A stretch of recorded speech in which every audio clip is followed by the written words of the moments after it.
This is DX Central Live.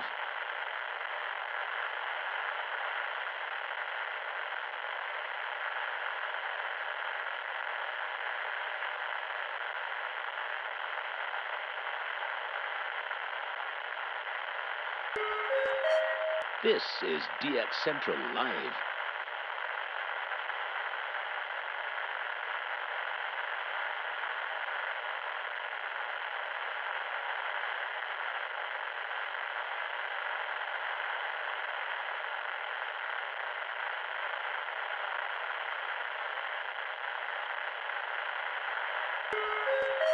This is DX Central Live.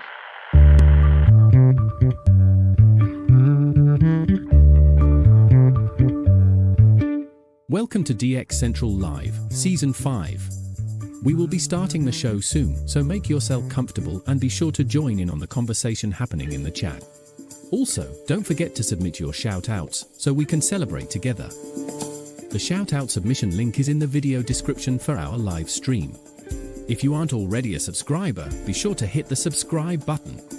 While you are at it, giving this video a like and leaving a comment are great ways to help out the channel.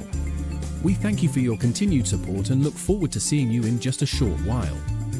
Now get ready for DX Central Live, Season 5.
Welcome to DX Central Live, Season 5. We will be starting the show soon, so make yourself comfortable and be sure to join in on the conversation happening in the chat.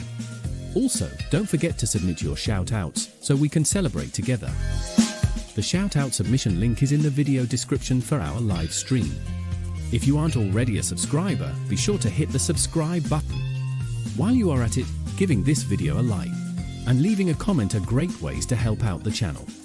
We thank you for your continued support and look forward to seeing you in just a short while.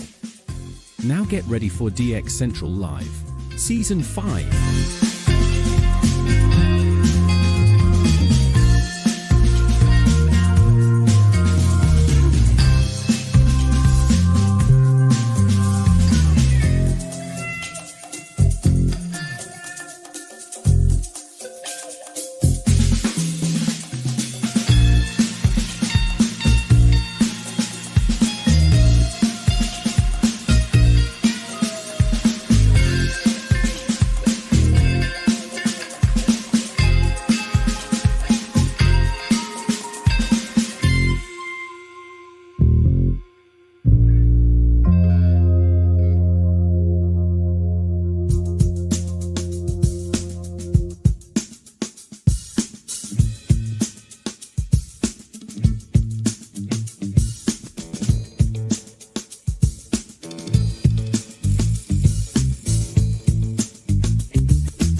Welcome to DX Central Live, Season 5.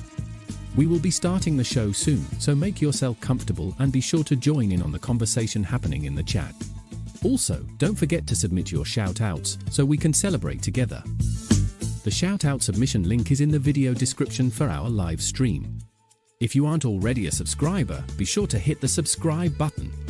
While you are at it, giving this video a like and leaving a comment are great ways to help out the channel. We thank you for your continued support and look forward to seeing you in just a short while. Now get ready for DX Central Live, Season 5.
DX Central Live, Season 5. We will be starting the show soon, so make yourself comfortable and be sure to join in on the conversation happening in the chat. Also, don't forget to submit your shout-outs so we can celebrate together. The shout-out submission link is in the video description for our live stream. If you aren't already a subscriber, be sure to hit the subscribe button. While you are at it, giving this video a like and leaving a comment are great ways to help out the channel. We thank you for your continued support and look forward to seeing you in just a short while. Now get ready for DX Central Live, Season 5.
Welcome to DX Central Live, Season 5. We will be starting the show soon, so make yourself comfortable and be sure to join in on the conversation happening in the chat. Also, don't forget to submit your shout-outs so we can celebrate together. The shout-out submission link is in the video description for our live stream. If you aren't already a subscriber, be sure to hit the subscribe button. While you are at it, giving this video a like and leaving a comment are great ways to help out the channel. We thank you for your continued support and look forward to seeing you in just a short while. Now get ready for DX Central Live, Season 5.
Welcome to DX Central Live, Season 5. We will be starting the show soon, so make yourself comfortable and be sure to join in on the conversation happening in the chat. Also, don't forget to submit your shout-outs so we can celebrate together. The shout-out submission link is in the video description for our live stream. If you aren't already a subscriber, be sure to hit the subscribe button. While you are at it, giving this video a like and leaving a comment are great ways to help out the channel. We thank you for your continued support and look forward to seeing you in just a short while. Now get ready for DX Central Live, Season 5.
Welcome to DX Central Live, Season 5. We will be starting the show soon, so make yourself comfortable and be sure to join in on the conversation happening in the chat. Also, don't forget to submit your shoutouts so we can celebrate together. The shoutout submission link is in the video description for our live stream. If you aren't already a subscriber, be sure to hit the subscribe button. While you are at it, giving this video a like and leaving a comment are great ways to help out the channel. We thank you for your continued support and look forward to seeing you in just a short while. Now get ready for DX Central Live, Season 5.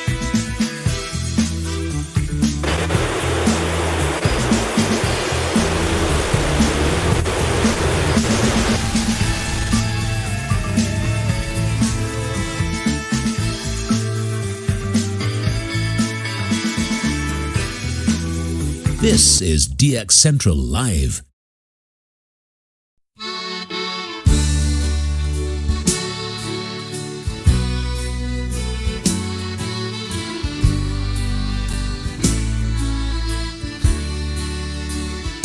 In the night, so dark and quiet, frequencies hum low like a riot.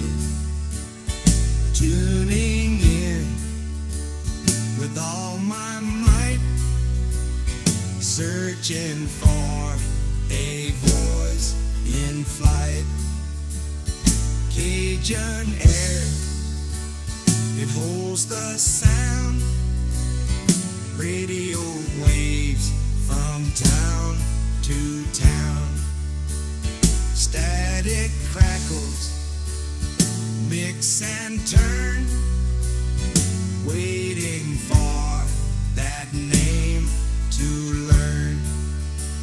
Signal fades, the name's unknown, trying to catch it all alone. Mystery calls, the night, my friend, searching till the very end.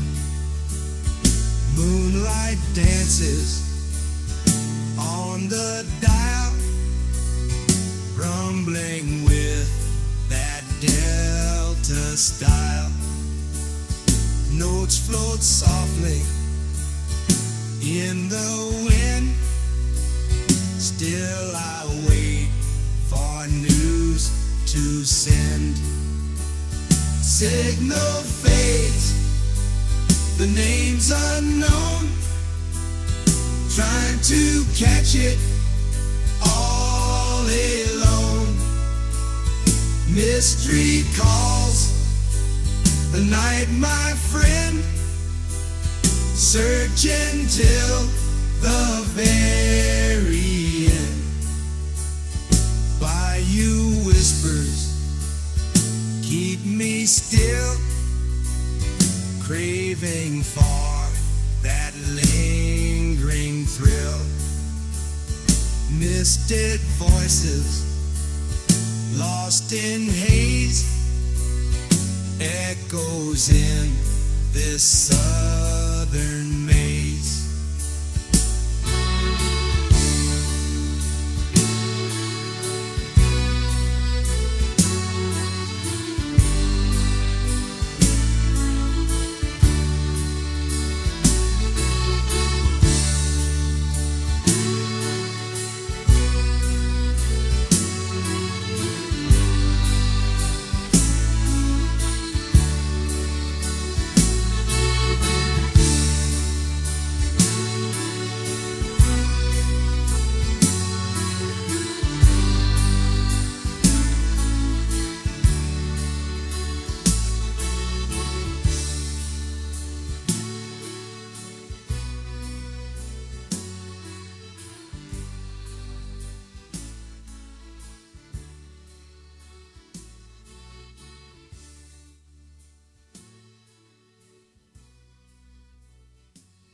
This is DX Central Live.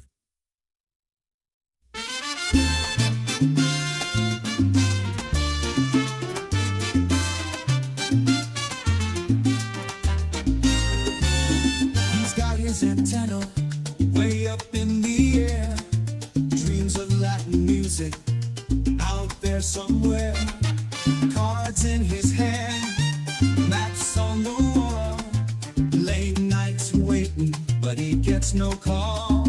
All those radio waves, they play with his mind, searching for signals, but they're so hard to find. From Puerto Rico to faraway land, tune in the static, still no guitar in hand.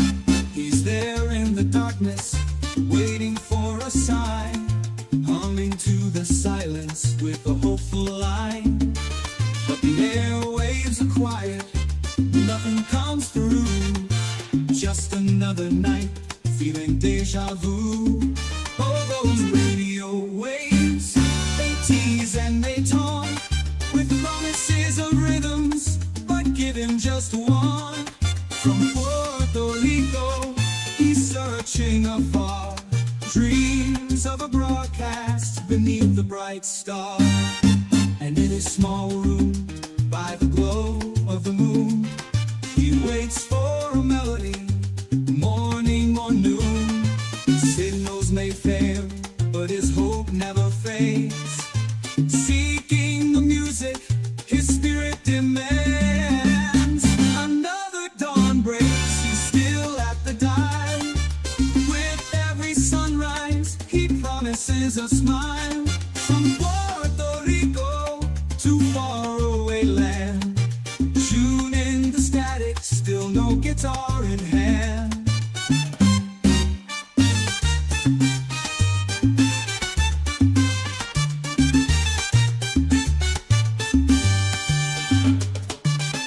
He's there in the darkness, waiting for a sign, humming to the silence with a hopeful line.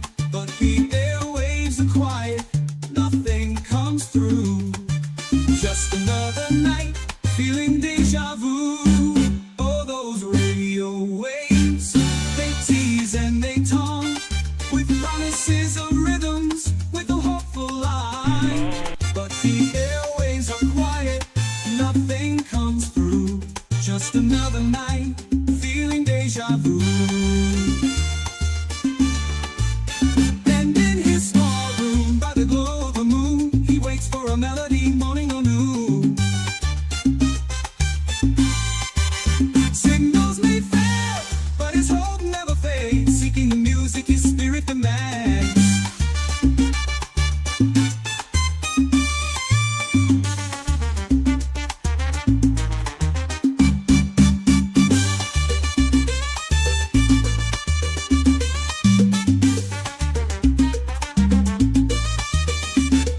Another dawn breaks, he's still at the dial. With every sunrise, he promises a smile. Someday the frequencies will carry his tune. Till then, he dances to the rhythmless boom.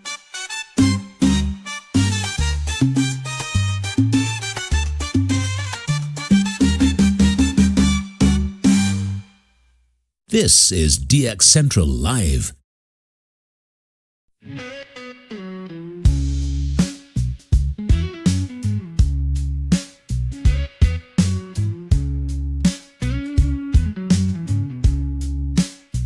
I got my radio on, just trying to get on it. But my baby says no way, so I'm stuck in this chair. I dream of signals far from north to east to west, but I can't put up no antenna. She says it's for the best. Dreaming of DX, signals I can't hear.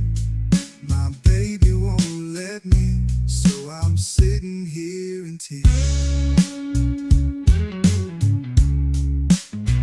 That static calls my name, whispering in my mind. But without that big old tower, the signals I can't find. I see the towers rise in a distant starry sky, but here I'm bound in time, can't even say goodbye. Dreaming of DX, signals I can't hear. My baby won't let me, so I'm sitting here in tears.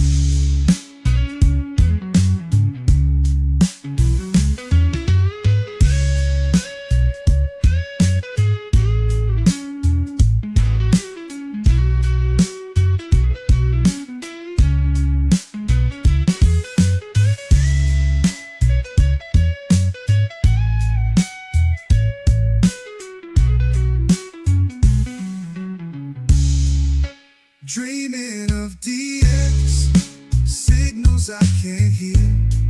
My baby won't let me, so I'm sitting here in tears.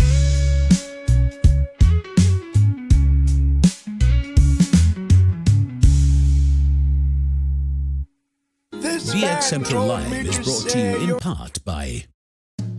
For more than 90 years, the National Radio Club has been at the forefront of providing DXers with the latest in station news, DX-related technical information, and reception reports from DXers around the world.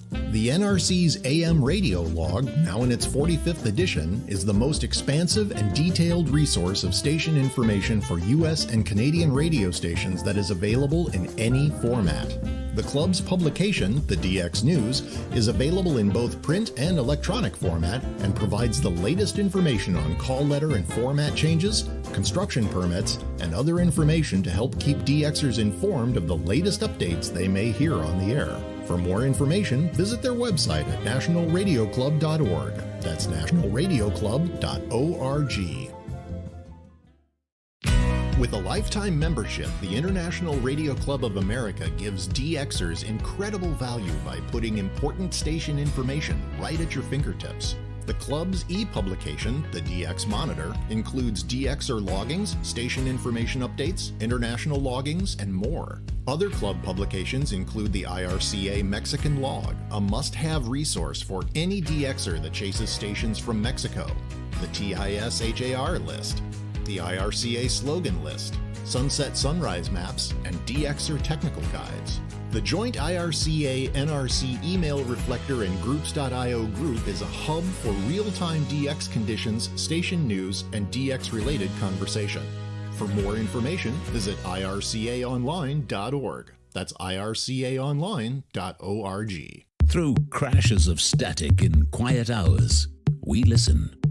In languages we can scarcely understand, and of places we have only visited in our dreams, we listen. Incessantly, we perfect our array of aerials, receivers, and resources. We refine our skills and our techniques so that we might listen. We are DX Central, and we're all about radio. Visit us at dxcentralonline.com or check us out on YouTube. Search DX Central. Keep up with DX Central. Follow us on Twitter at DX Central.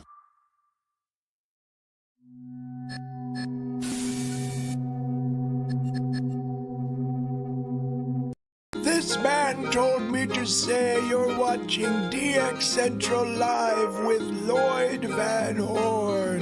Can I have my juice now?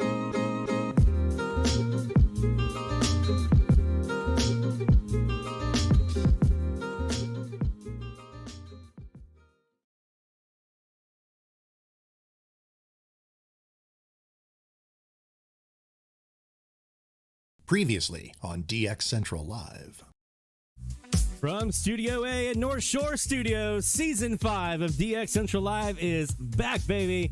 We are underway. Let's do some talking about the Summer of DX Challenge. The purpose behind the Summer of DX Challenge was I wanted to make it enticing for people to DX AM during the summer, because there's this narrative AM DX is terrible in the summertime.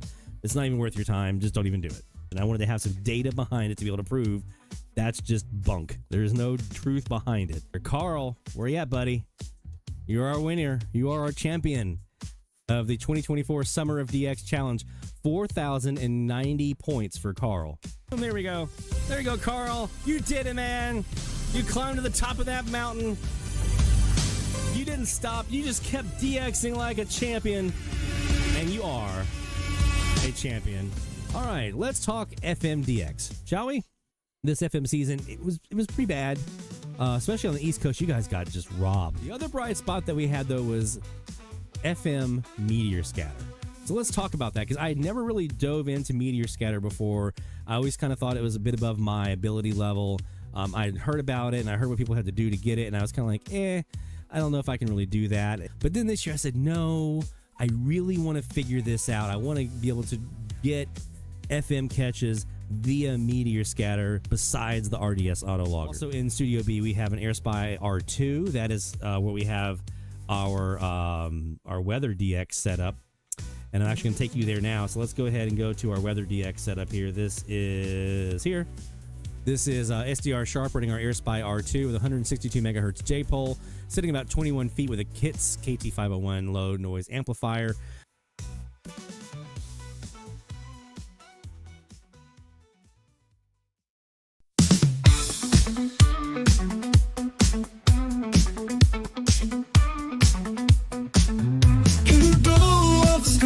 It's a Friday night, rolling in the North Shore, setting frequencies right.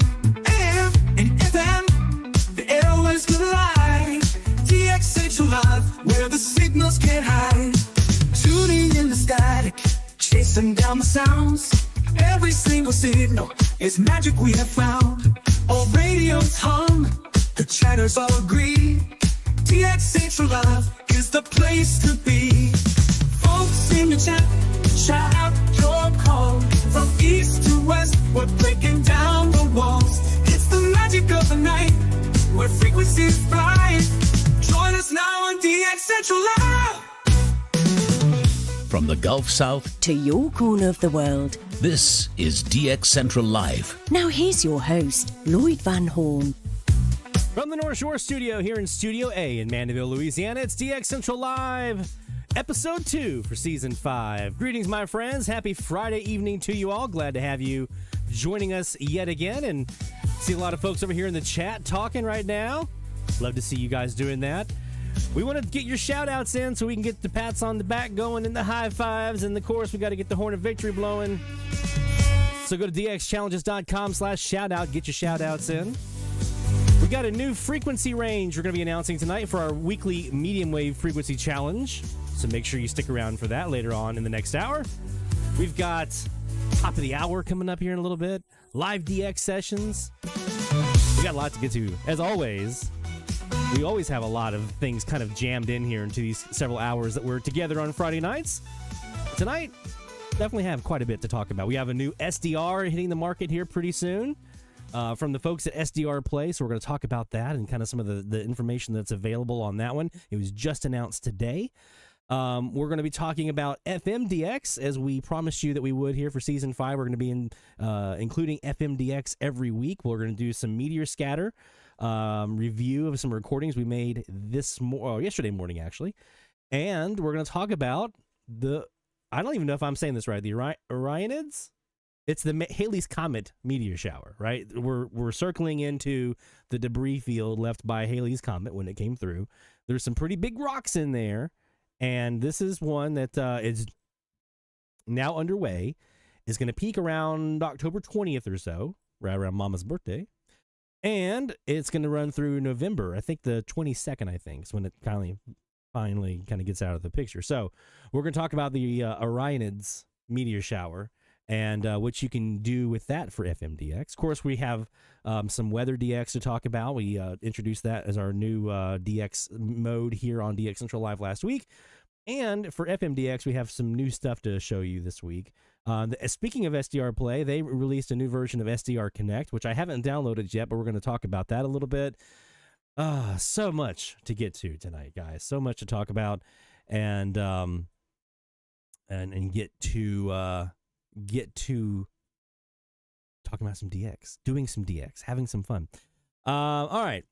So let's go ahead and thank our sponsors. The National Radio Club, nationalradioclub.org is where you want to go for more information about becoming a member of that club. And then there's IRCA, the International Radio Club of America, ircaonline.org. Those are the two main AMDX clubs here in North America.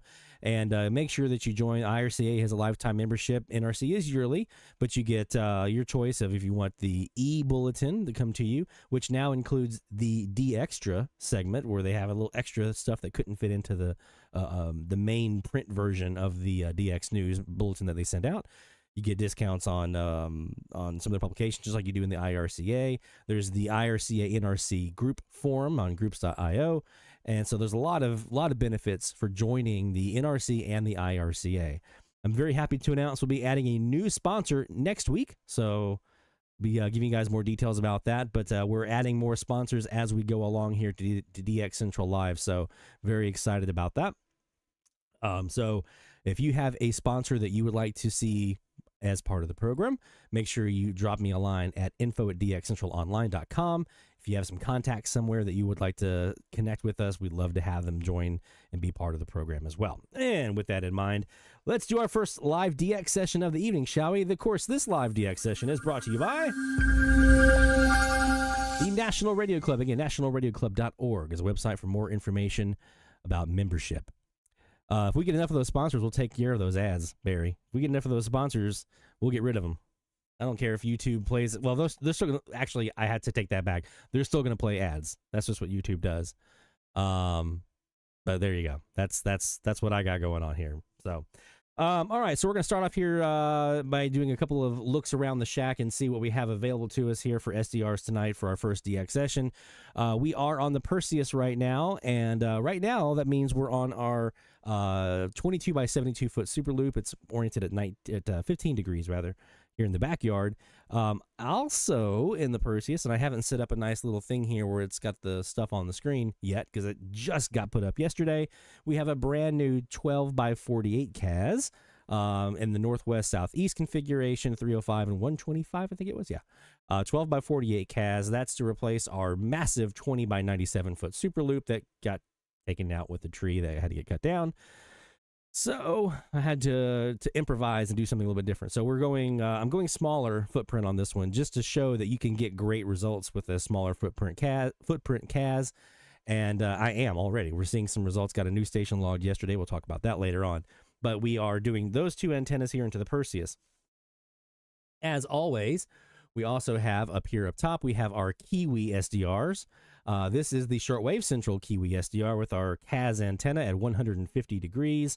It's a 25 by 72 foot KAZ. It's elevated about 10 feet off the ground or so. And then we also have our DX Central KAZ. So that's the shortwave central KAZ that we manage here, or Kiwi that we manage here. Then we have the DX Central Kiwi. This one has got a SuperLoop, and I just swapped it last night when I was out doing work. It's been pointed west at 263 degrees. It's now pointing at 83 degrees. So pretty close to east, a little bit north of east from here in Mandeville, Louisiana. So it gives us a little bit different look. Now, I don't have a terminating resistor on that one yet. I got to do some work on my vactrols. I have some stuff on order to build a new variable resistor that I'll put on the back end of that sucker and see what we can do to increase our null depth on. But right now, it's just going to be the just the bi-directional loop, basically, east-west, mostly east, but there's going to be some west on the other side of that too. All right, let's go ahead and get started with our first bit of DX. We're going to be recording here at the top of the hour on the Perseus, so we'll come back to that here in a bit. And right now, we're doing it on the KAZ, the 12 by 48 KAZ, to get our first look of that for the season. But let's go ahead and start off here on our original challenge frequencies here from week one. We're going to start off with 1580 on the southern facing Kiwi. This is shortwave central Kiwi. Let's go ahead and get started here.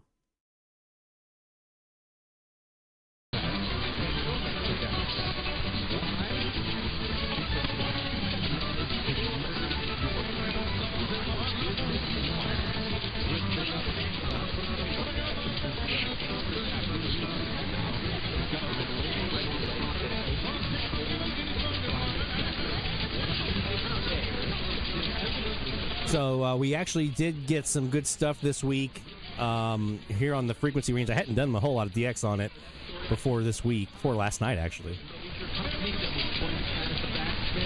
So we'll talk about some of the stuff that we heard this week, including last night, very fun Latin American.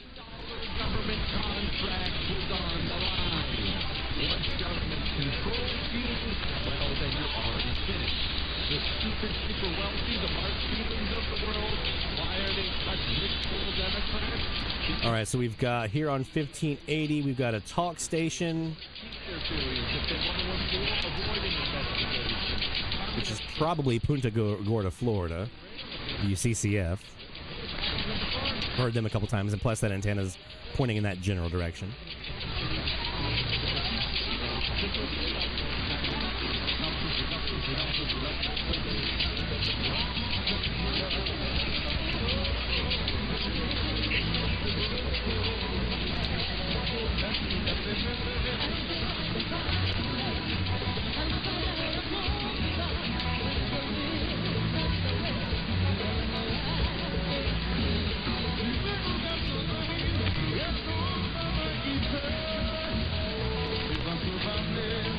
do have a little Latin flavor coming in here on 1580 now.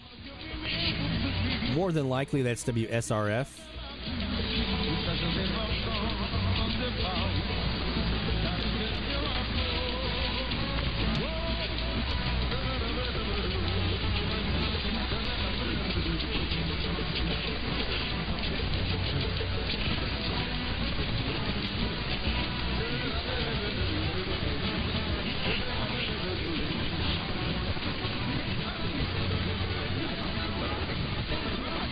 Hey, Mamacita.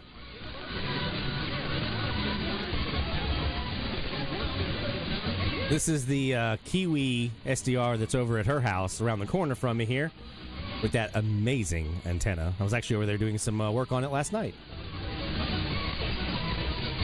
Gotta keep it up. Gotta keep it up and running. Tip-top shape.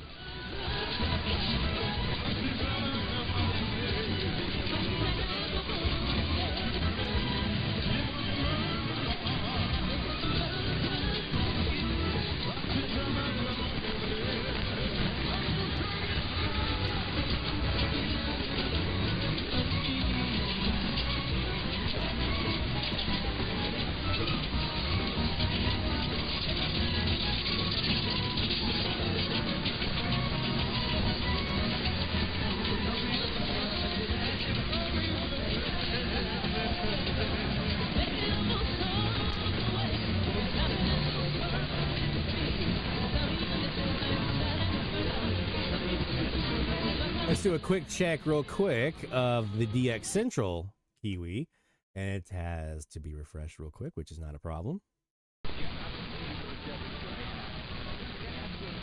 We're also going to put this on 1580. Well, that's a whole different look, isn't it?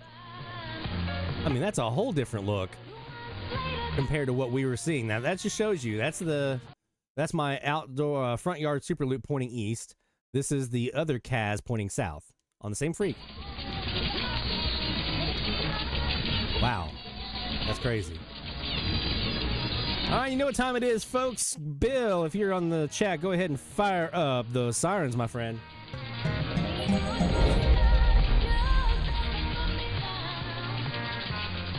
Actually, we're going to put it on the east. There we go. Top of the hour alert time. We're looking for IDs. We're on the frequency challenge frequencies, 1550, 1580. Right now, we're sitting on 1580. Hey, Jacob. We're on 1580 right now, looking for some IDs from this country station. Probably WLIJ. As a matter of fact, I'm going to assume that's WLIJ. Let's go back to the more interesting thing that we got going on over here at the 150-degree mark and see what we got down here to the south of us. That's WLIJ again. All right. We're going to get rid of that splatter if we can by going lower sideband.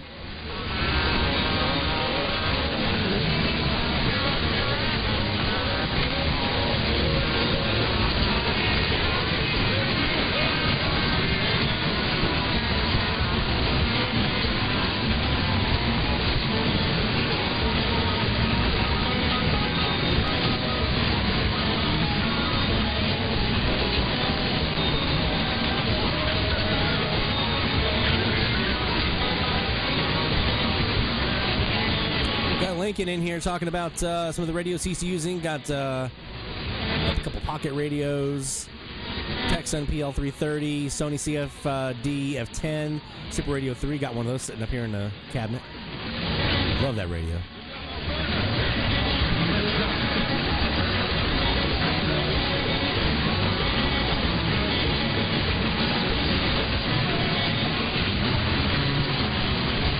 Y'all getting some plosives here? Do I need to turn the mic sideways?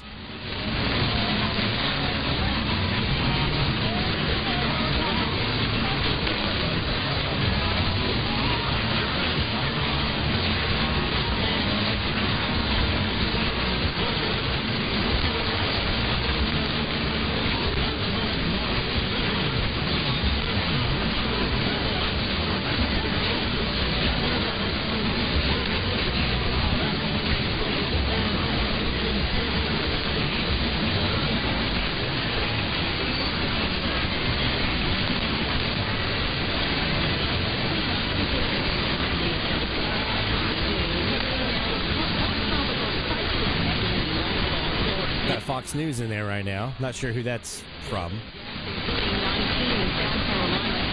A couple of options it could be.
Check 1570 real quick here on the South Wire.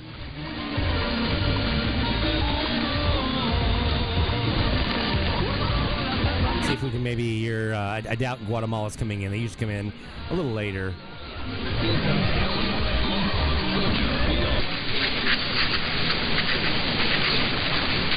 Boy, who's ready to get rid of 1560 this week? I am. Para musicales con Alan Pérez, bailando luego de comer rico con el frijoles y pasito balón con su bikini. ¿Y qué pasó? La llave con Dani Meque y Climax, mi estrella en música viva de Radio Rebelde. No me pare esto, no me pare esto. There you go. There's an ID.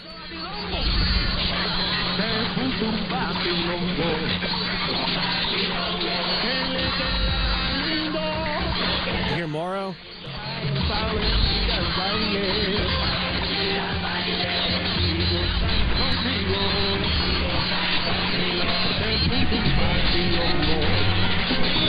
The IGO?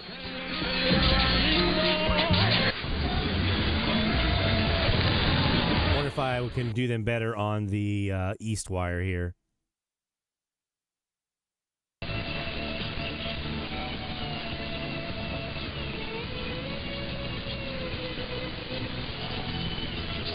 I'm assuming that's not them.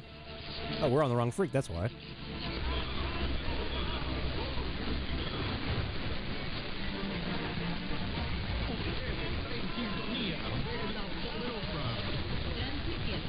La Poderosa, there's XERF.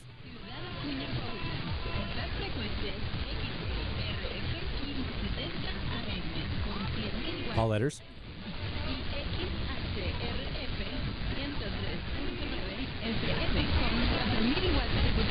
Desde calle Madero número 600, esquina con Nueva Cuña. Código postal 26200.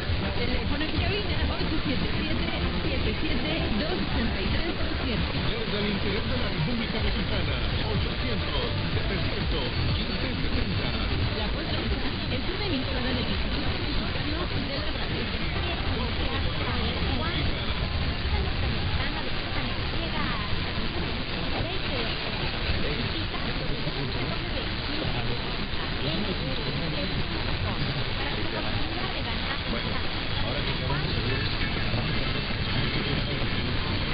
All right, so there was XERF in Ciudad Acuña in Mexico on 1570. Heard LIJ in there on 1580. We had 1550. We had Radio Rebellion. So a couple of IDs in there, a couple of stations. And I know, Barry, you said you heard Morrow in there on WIGO briefly. So that would actually be a new one for the challenge this week. I hadn't heard them this week. But we did hear a couple of new stations this week for the logbook, which was nice. Let's do a quick break, and when we come back, we're going to... Let me go full screen here. When we come back, we're going to be talking about some cool stuff coming. We have a new SDR about to hit the market here from the folks at SDR Place. We're going to talk about that. And we're going to also introduce you to some of the new folks who might be joining in to the concept of how to ID an AM station. How do you know who it is you're hearing? How do you identify who that is? We're going to talk about that a little bit tonight, right here on DX Central Live, so don't go anywhere. DX Central, because we're all about radio. Visit us at dxcentralonline.com or check us out on YouTube. Search DX Central. DX Central Live is brought to you in part by...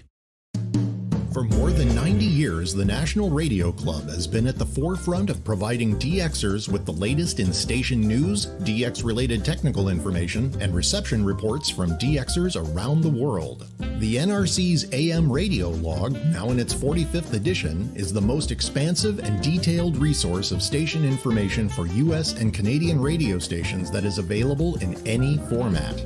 The club's publication, the DX News, is available in both print and electronic format and provides the latest information on call letter and format changes, construction permits, and other information to help keep DXers informed of the latest updates they may hear on the air. For more information, visit their website at nationalradioclub.org. That's nationalradioclub.org.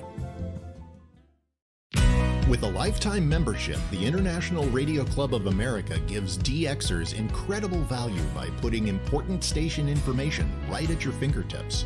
The club's e-publication, the DX Monitor, includes DXer loggings, station information updates, international loggings, and more. Other club publications include the IRCA Mexican Log, a must-have resource for any DXer that chases stations from Mexico, the TIS-HAR list, the IRCA slogan list, sunset sunrise maps, and DXer technical guides. The joint IRCA-NRC email reflector and groups.io group is a hub for real-time DX conditions, station news, and DX-related conversation.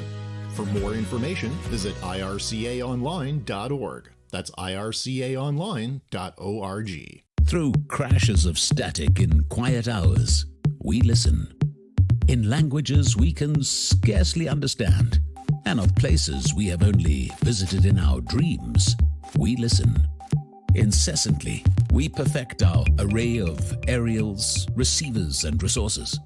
We refine our skills and our techniques so that we might listen. We are DX Central, and we're all about radio. Visit us at dxcentralonline.com or check us out on YouTube. Search DX Central. Keep up with DX Central. Follow us on Twitter at DX Central.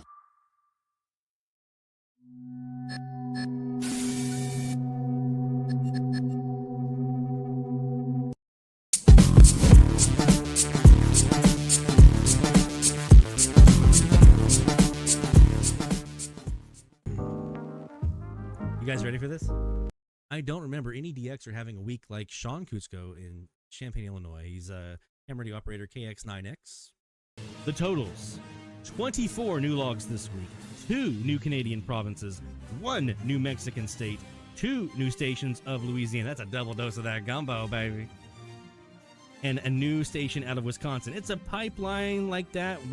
If that won't get you interested in DX, I don't know what will. This was the best AM DX opening. I can't even talk. I'm so excited. The best AM DX opening I've ever experienced. The HF Plus Discovery's Code Channel Canceller and the NCC2 Phaser are two great antennas in powerful combination for some great AM DX. I still have 3 more recordings from the 29th and March 1st he hasn't gotten to yet. That's the age-old dilemma. There's more recordings for you, man. You're watching DX Central Live with Lloyd Van Horn, and that's a very wise thing to do.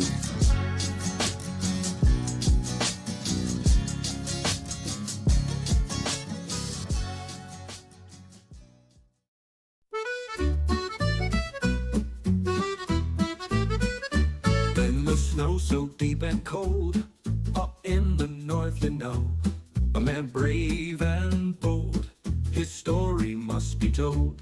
His antenna in the night, knocked down without a fight. A moose set on his sight, now radio's quiet tonight. Fix it up, fix it high, win a night under the sky. In the cold he became a fixer, 'cause a moose is no friend to a DXer. From the DX Central North Shore Studios, this is DXC Live. Now here's your host, Lloyd Van Horn. All the signals at stake, got a call to make. Boom, boom, boom, boom. Gravy goes. I've had so much fun with this music this year. Fighting winds as they blow to make the. Let's hear that chorus one more time. Fix it up, fix it high. When a night under the sky. In the cold, he became a fixer. Cause a moose is no friend to a DXer. They really aren't. It's DX Central Live from Studio A here in North Shore Studios in Mandeville, Louisiana. And every Friday night, starting at 23:45 UTC, we bring you live DX talk, and tips and tricks and great conversations in the chat. Just all kinds of fun stuff going on here. All right, let's do some look around the hobby here at some new gear that we have coming out. Very excited. We don't get to talk about new gear often, but when we do, it can be pretty exciting. So we're going to turn over here. I don't have a big fancy intro. I probably should make one of those for like new gear announcements or something. All right, so let's go ahead and let's try this again. Take 2. Let's take a look at the new SDR Play NRSP-ST network receiver. So you guys have heard me talking about my Kiwi SDR that we have here and also at Shortwave Central around the corner. It's an SDR receiver and computer all in one box, and you plug in your antenna and a power supply, and you plug in your Ethernet cable, and you're on the internet. And you can DX on that radio from anywhere. It takes out all the work of having to set up port forwarding and proxy services and all that kind of other stuff. It just does it for you. And then on a web browser, anywhere you have internet, you can DX from home. No matter if you're on vacation somewhere, on a trip, if you're at work or wherever you want to be, you can DX no matter where you are. The great thing about that is that, yeah, you can do that. You can make it available for other folks to DX from, and you can DX from anywhere. The bad part about the Kiwi for me, personally, 2 things, and I talked about this last week, is that, or I think it was last week, is that you don't have the ability to do broadband recordings. I talked about it in my article this week in the Spectrum Monitor. That's where it was. You can't do a broadband recording. Like, I can do on my Perseus, I can record the entire AM band at once, and then go back later and review it and pull out IDs and catches, things like that. You can do recordings on the Kiwi. You can set up multiple different instances where you're kind of logged into your Kiwi, and on each one of those, you set up a different frequency, and you can record each of those 4 or whatever frequencies so that you have stuff to review later on. But you can't do the entire band. So that's one area that I've always felt a little bit like, okay, so the Kiwi's a live DX machine for me, obviously. That's the key, and it does a phenomenal job at live DX. But the other thing that I wish that I had on the Kiwi is a FM DX option, to be able to do FM DX remotely, especially during tropo openings or sporadic E openings. I'd like to be able to go to other people's FM receivers and see what they're doing. You can do that to an extent through like SDR Console or SDR Sharp with their server options that they have, but I think Console might have a SDR Console has it, SDR Connect and Airspy's SDR Sharp all have a server option you can do. But I just wish there was an easy way for me to make that available. I have some FM receivers I want to put online, but I am just, my brain is stubborn when it comes to this port forwarding and proxy stuff. So enter the new NRSP ST, just released, or just announced rather. It's an all-in-one plug-and-play networked receiver, which will launch later in the year. They just announced this at the big National Ham Fest in the UK today. The new product gives you a plug-and-play option so that you don't have to do all the setup. It's got a built-in computer inside. They have an IQ Lite mode, which efficiently delivers channels of IQ data. They also have introduced the ability to control and store IQ recordings at a remote location. So that's pretty cool. You can do recordings, like IQ recordings, that's not storing it on the machine that the receiver is on. You're doing it like on a remote location, like your PC. We think it will be ideal for anyone wanting a wideband remote receiver without needing computer skills and hours of setup time and ongoing maintenance at the remote location. We're very much looking forward to making it available as soon as possible. We aim to launch it in time for the holiday shopping season, naming it a price of just under $500 US before tax. So comparable to a Kiwi. Now, are the specs comparable? Let's see what they're going to have here. Again, it's truly plug and play, receiver, host computer, and a whole lot more all in one box. You can apply power and connect to the internet, Ethernet, or Wi-Fi. That's that's an advantage. If you didn't want to have to go through an Ethernet cable, which I have for my Kiwi, you could do a Wi-Fi connection, and it's automatically accessible from anywhere. 14-bit ADC, so your analog digital converters. Full-featured wideband SDR covers all frequencies from 1 kilohertz up through the VLF, the LF, the medium wave, HF, VHF, UHF, L-band, all the way up to 2 gigahertz with no gaps. So it's a true wideband coverage receiver. That's good. That can be good. That can also be bad, right? So it's a 14-bit converter, which there are some 16 bits out there now, and some other ones that are a bit. I think there might be a couple that are even higher. Was there a 24-bit? Did I see that? Anyway, I know there's some 16-bit converters out there, but 14-bit's pretty good. That's where the Perseus and some of these others that are out there are using. So it does a pretty good job. Now, when you have that much of a wide coverage, that's a good thing because you can have wide coverage, but I have found that generally speaking, the wider the coverage, sometimes the performance is not as great on one or more of the bands, right? So think about like the SDR Play RSP-DX. Phenomenal on the low end, medium wave, long wave, VLF, things like that. It does okay on FM. It does pretty good, but the RSP Duo is great on FM, but not so much on AM. I mean, it's fine, it's passable, but it's not as good as RSP-DX, right? So there's pluses and minuses sometimes to having that wide coverage. So I'm interested to see how it does, how it can maintain that performance and sensitivity and rejection of like images and overloading and things like that. How well is it at doing that with such a wide coverage? So we'll be very interested to see how that goes. Hopefully we have an option to do some testing on one. Remotely monitor up to 10 megahertz of spectrum at a time from a choice of 3 antennas. Okay, so 10 megahertz bandwidth at a time. That's half the AM band. That's half the FM band, the entire AM band, a big chunk of HF, right? But 3 antennas. So you have 3 antenna connections on this sucker that you can choose from. So you would have obviously different options based on, I'm assuming, I don't have a diagram here, but I'm assuming it's based off of the different bands. So if you have like an AM band antenna, that would be one antenna you can connect. There's like an HF and then like a VHF. Or maybe you'd have like a VHF, UHF, and a L band or something like that. So you have different options you could do. I'm assuming SMA connectors because everyone's using those now. But again, I haven't seen a mock-up or any specs or anything like that or technical drawings or anything like that. Multi-platform SDR Connect software supports local operation or remote access on Windows, Mac OS, and Linux. So this will be supported by SDR Connect, which is good right off the bat, I'm hoping. The NRSP-ST and SDR Connect are configurable for available network bandwidth. Again, full IQ Lite, compact, provides compressed audio, which is good for like slower connections.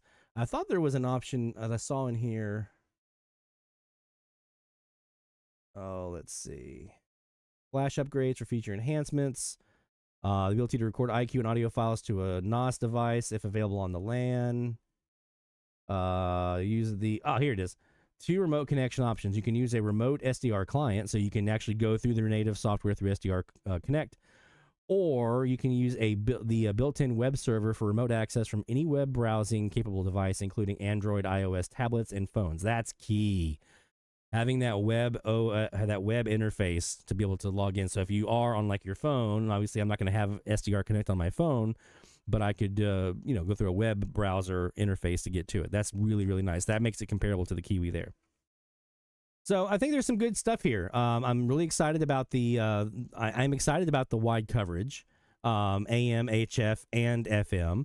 I'm excited about multiple antenna options so that you can have, your specialty for whatever antenna you need to have for whatever part of the band you're trying to DX. That's cool.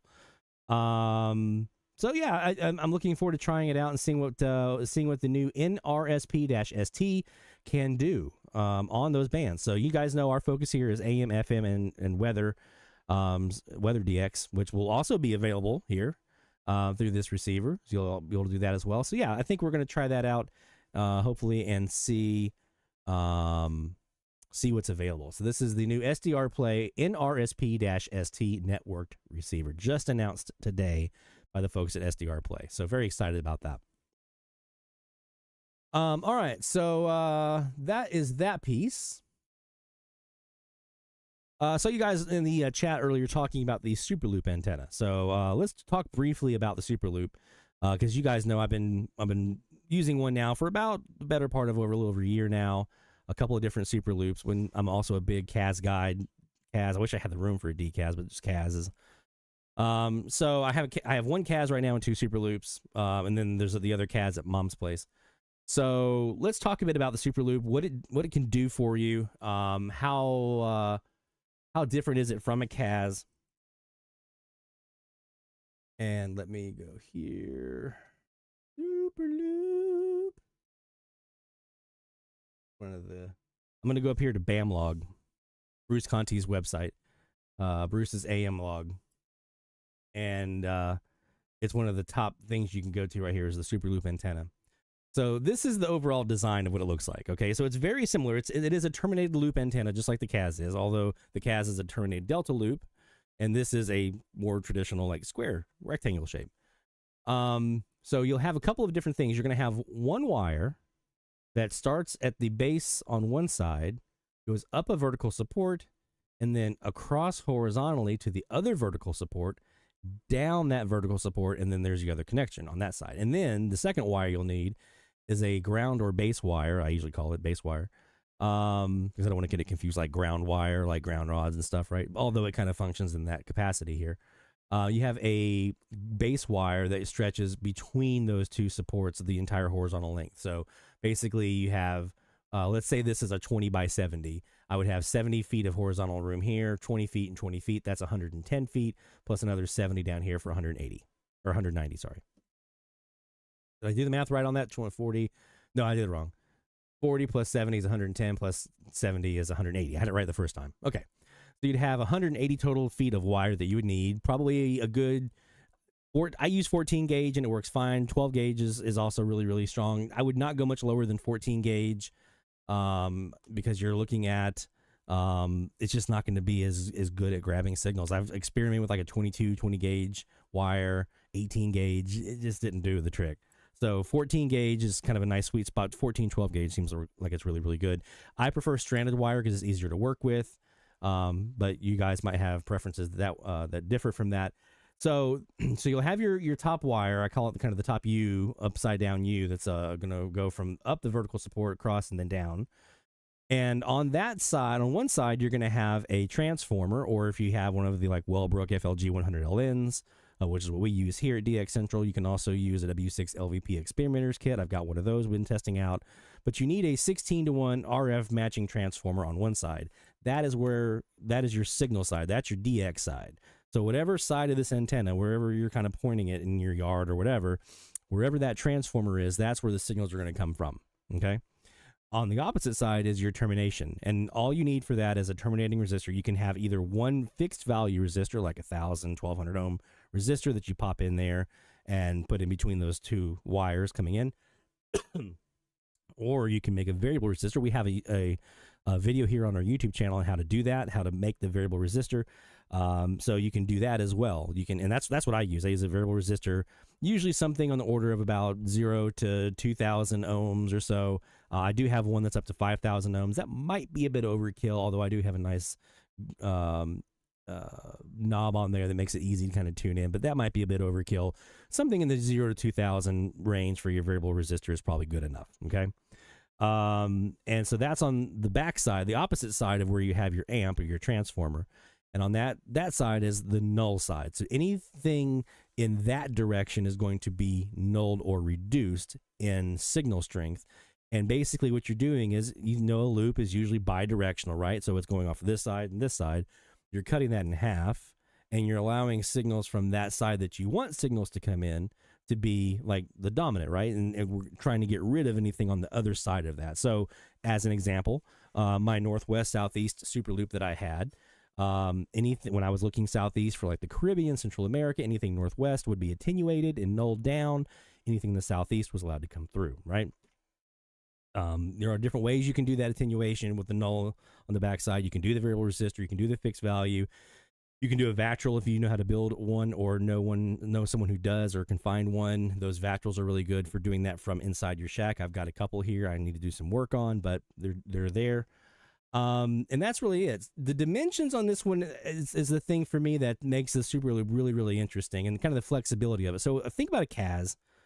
With a KAZ, it's a delta loop, right? So you have side on one side, your termination side, let's say, and then it goes up to a peak, and then it comes back down to your amp side, and then there's a base wire that goes across the bottom. And so your two ends are the low points, but your middle point is the high end. Now, if you're lucky enough, you can use like a tree or something like that for your middle support if you can get it up high enough. Usually about 20 feet is I think what most folks are using for most of their KAZs, something between 12 and 20 feet. On a SuperLoop, the vertical height is super important. That's going to be what determines how sensitive or how good the ears are on that antenna, right? Your vertical height of those two ends over here. So this side over here and this side over here, how high that is going to be what determines how good it is. Now, you don't want to go freakishly high, like 50 feet. It's too much. I found that something in the order of about 15 to 20 feet is usually pretty good. You can get away with 12 feet. You can. I've done that before.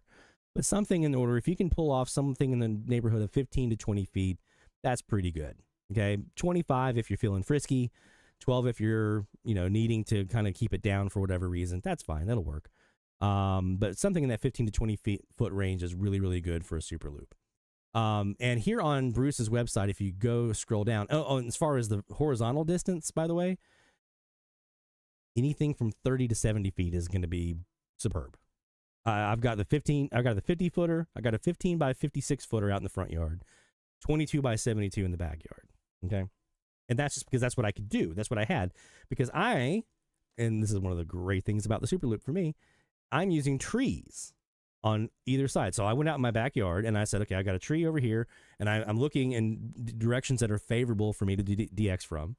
And I'm looking to see, okay, where is a tree in opposition in that direction? And where do I have two trees that are in that general direction that I want to be in that are in opposition of each other? And how far apart are they, and how far can I get?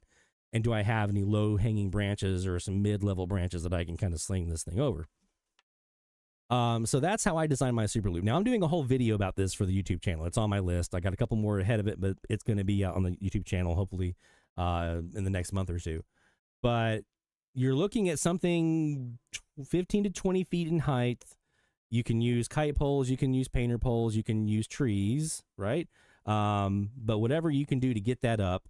And then your horizontal distance somewhere in the neighborhood of 30 to 70 feet, whatever you can fit. So the cool thing about the SuperLoops is, if you're using trees for your vertical supports, it's super, super stealthy. Your base wire, you can actually bury it an inch or two in the ground, so you don't have to worry about people tripping over it or when you cut the yard or anything like that, because I'm clumsy. I trip over stuff all the time. So I've got mine in the front yard, at least, buried, and it's fine. That doesn't affect the performance whatsoever. Here on Bruce's website, down here at the bottom, you're going to see he's got a very handy chart here that I've used and looked at so many times when I'm designing these things at my house. The bottom here is your horizontal dimensions. You can see he tested everything from 10 to 100 feet long. And then the individual little bars that you see on each of those are the vertical height. So he's tested like 50 foot long with a 3 foot height, a 4 foot, 5 foot, 6 foot, 10 foot, 12 foot, 15, 20, and 25. So each of these little bars right here is a vertical height. And then on the left-hand side is the backside null depth.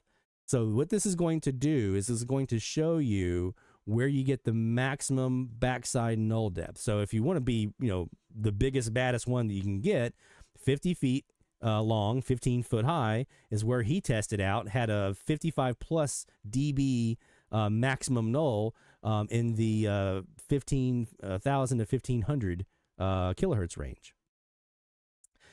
Between 550, it was about 50 dB in null on the backside, between 550 and 1,000 kilohertz. And then from 1,000 to 1,500 kilohertz was about 55 plus, right? That's how you're reading this thing. The next best was over here. It was 80 feet with a 20 foot high vertical. And you see that one was better on the lower end of the band, right? So it had a maximum null on 550 and had 1,000 kilohertz was a little bit below 50 dB, 1,500 dB or 1,500 kilohertz was a little bit below 40 dB. So that 15 by 50, that's a champ, right? For the maximum null depth on the backside. The higher your antenna vertical support is, the more gain and sensitivity you're going to have. Again, you don't want to go freakishly big. 20 feet's plenty, okay? If it goes too big, you're going to make it so big that it's going to be too long for the medium wave band. But in that 15 to 20 foot range, then you can look and see, okay, what do I need to do from a horizontal distance to get the kind of the null that I want to get? And then there you go. That's how you put one of these together. That's how you design how you want to do it. So that's what I did.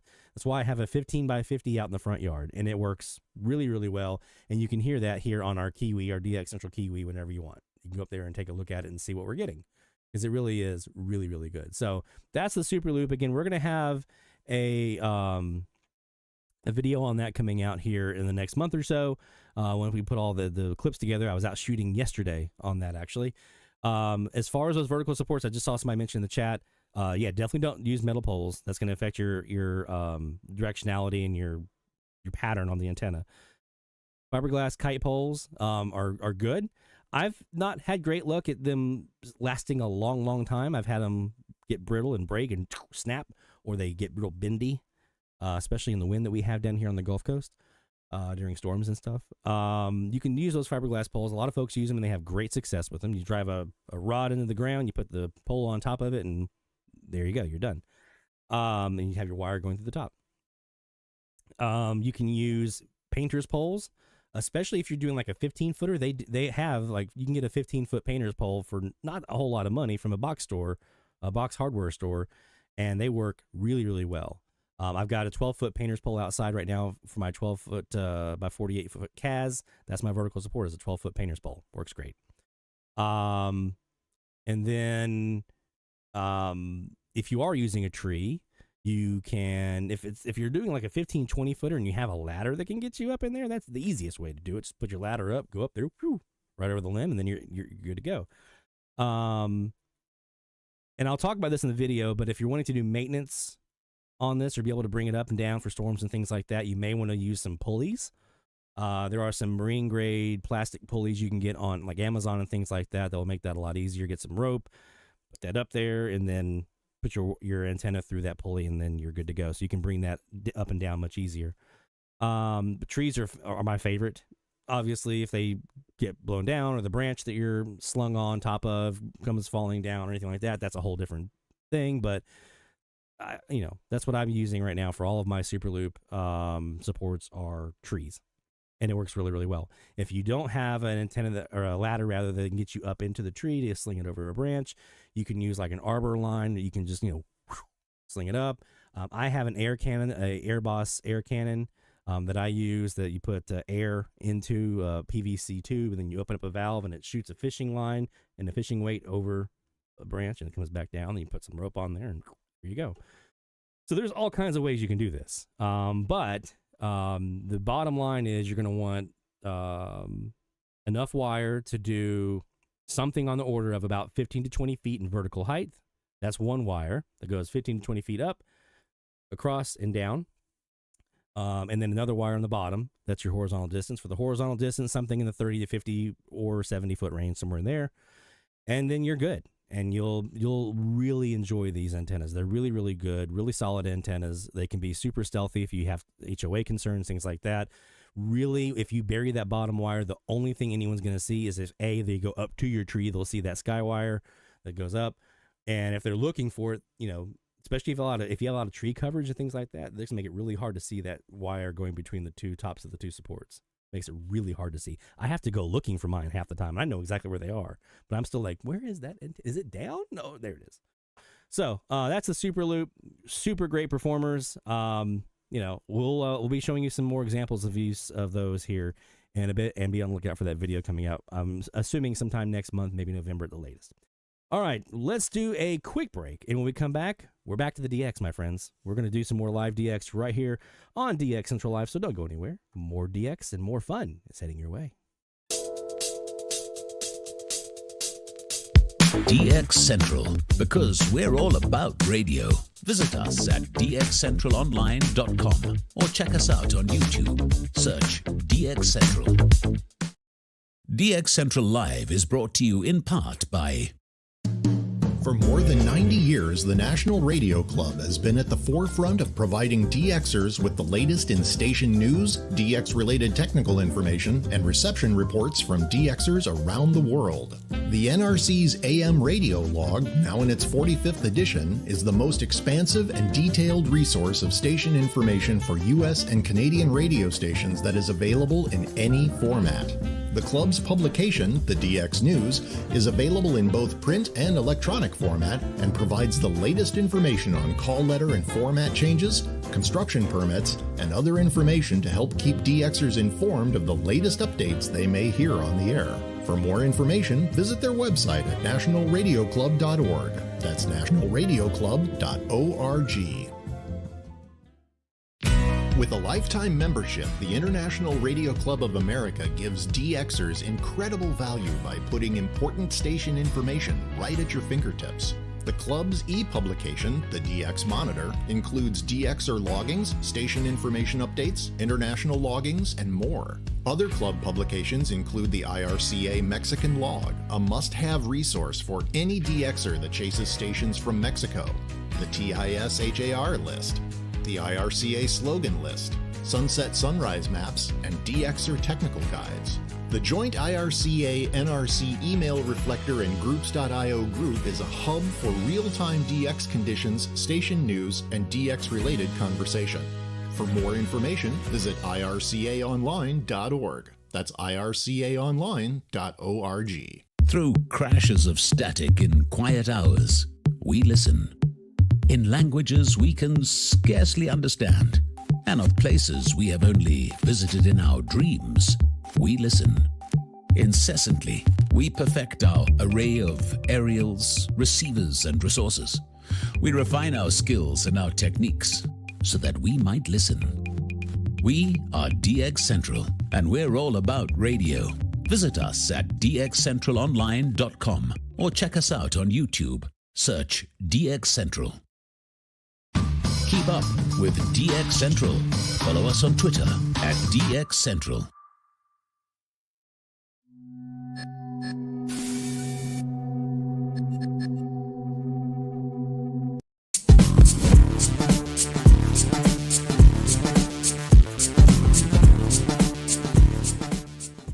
This has been, and I don't think I'm exaggerating. I've got the data to back it up. This has been one of the best weeks of AMDX I have ever had as a DXer.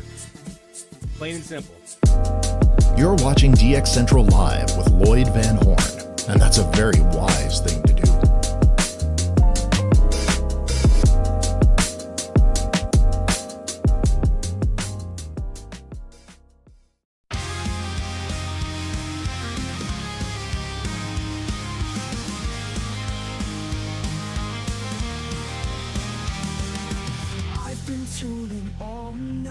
Fingers crossed, just right. Static fills the air. Hope fades to despair. You crack the code so clear. Called what I long to hear. Through the noise you smiled. I'm lost for a while. All I hear is his. In a world of bliss. I miss it. You found the diamond show. I'm stuck in quest divine till the end of time. Till the end of time. From the DX Central North Shore Studios, this is DXC Live. Now here's your host, Lloyd Van Horn. It's DX Central Live from the North Shore Studios here in Studio A in Mandeville, Louisiana. Every Friday night, 1845 Central, that's 2345 UTC. We bring you live DX AM. We do FM. We talk tips. We've been talking SDRs and antennas this first hour. We're about to get back into live DX here in just a moment. But first, I want to make sure that you don't forget to get your shout-outs in. That's dxchallenges.com/shoutout. There we go. That's where you want to go to get your shout-outs in. So I want to make sure we know, what have you been hearing since last time we met, since last week? Let us know, and we'll get those shout-outs in a little bit later on here in the show. And we'll blow the horn of victory. Yep. So make sure you get it in dxchallenges.com/shoutout. I'm going to go ahead and drop that. It's pinned to the top of the chat, but I'm going to go ahead and drop it in there one more time just for fun anyway. All right, let's get back to some live DX. I do want to show you one quick thing of DX before we do some more AM. I want to show you guys. We're going to do some FM DX this next hour, but I introduced you guys last week to a couple of new SDRs that we have here in the arsenal. And so I want to make sure that we have a chance for you guys to see some. I actually had a chance to fix some of it, so it wasn't working right. The first thing we're going to show you here is the. I know it says RSP Duo on the front, on the top rather. This is the SDR Sharp. It's going through the same antenna, the Winegard HD 6010, sitting at 62 feet off the ground, and going through a KT501LNA. That antenna is feeding two receivers. The first one here is the one you see on the screen. This is SDR Sharp with our Airspy HF Plus Discovery. This is what we're using for one of our auto loggers here at DX Central. We have two, about to have a third auto logger, or maybe we might swap out one of those auto loggers for the one we're about to put in place. I don't know. I haven't figured that out yet. But this one is our, it's just scanning the FM band, starting at the bottom, going up the top, and it's logging every RDS decode that it gets, and it's sending that to a map. And you guys have seen that map. It's actually right above my head right now. That is the autologger map for the 62-footer as of right now. However, that antenna is also feeding another radio. It is this one. This is our RSP Duo from SDR. Speaking of SDR Play, this is the RSP Duo. And this is a fantastic SDR for FMDX. I am a huge fan of this on FM. And that's what I primarily use it for. I don't use it for AM because the RSPDX is so good at AM with the HDR mode that it has. It really does a phenomenal job on low end, long wave, and AM. So that's where I do. If I'm using one of those SDRs for AM, it's going to be the RSPDX. If I'm using FM, if I'm doing FMDX, it's going to be the RSP Duo because it's just better for one main reason, because there are two antenna inputs in here and they're independent channels, independent receivers. So it actually allows you to do diversity mode, phasing. Oh, it's so amazing. We're going to demonstrate this for you guys in the next hour when we do some live DX. I'm going to go onto a frequency and we're going to get rid of a local or semi-local here and see what's underneath and see if we can get something else out of it. But this is a phenomenal way. If you got two FM antennas, we've got the 62-footer I mentioned. We've also got right now a 4-element Yagi. That's like a 3.5-element Yagi, honestly. It's going to be a 4-element N of antennas log periodic once we get that put together. But this is right now. Those are the two antennas we're feeding this receiver with. So really, really, really handy to have during tropo openings if you want to get rid of a local or a semi-local and get that tropo that's left underneath, or maybe during a sporadic E opening or something like that. Man, I'll tell you what, this is a phenomenal receiver for FMDX. 10 megahertz wide bandwidth. I can't talk about it enough how good this is for FM. This one and my Elad FDMS3, those are my two favorites for FMDX that I have right now. The Airspy HF Plus Discovery is still super, super good, especially at auto logging, especially for live DX. It's super, super good. Doesn't overload. It's phenomenal. RSP Duo can overload, but you can back the gain down and kind of address that. But FMDX, it's the Elad FDMS3 for me. It's the SDR Play RSP Duo. So we're going to demonstrate that here in the next hour when we do some live DX for FM. We're going to do some of that Meteor scatter recording review. We're also going to look at that RSP Duo at the same time. Speaking of live DX, though, let's go back and do some AM DX. And this DX session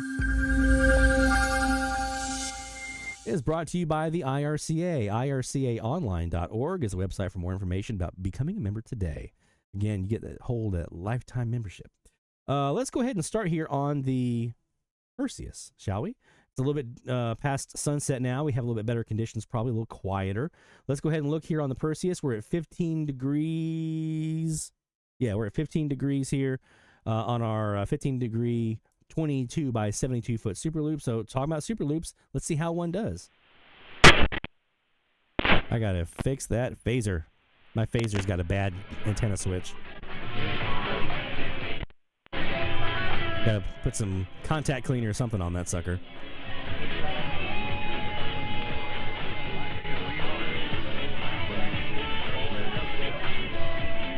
Lincoln says, heard that WCBS became to be HSQ in the NYC a little while ago in August. We look up 880. We'll check them. I don't get very good reception of New York stations from down here in Louisiana. I mean, I can get them sometimes, usually, if I'm lucky, but not super great. But I know that transition did happen. I did hear that. And I've heard them ID as the HSQ here locally from my DX post. But we will go check that out here in a little bit.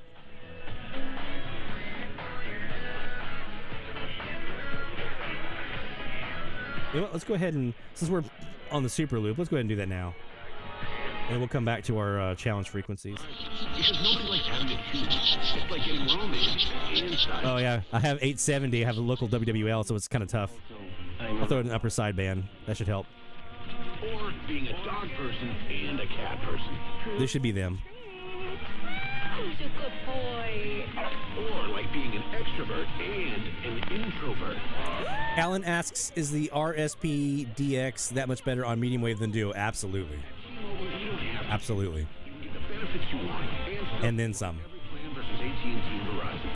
Stephanie in the chat saying, hey, my friend. She's about to be on a cruise heading here from Southern California through the Panama Canal up here to New Orleans.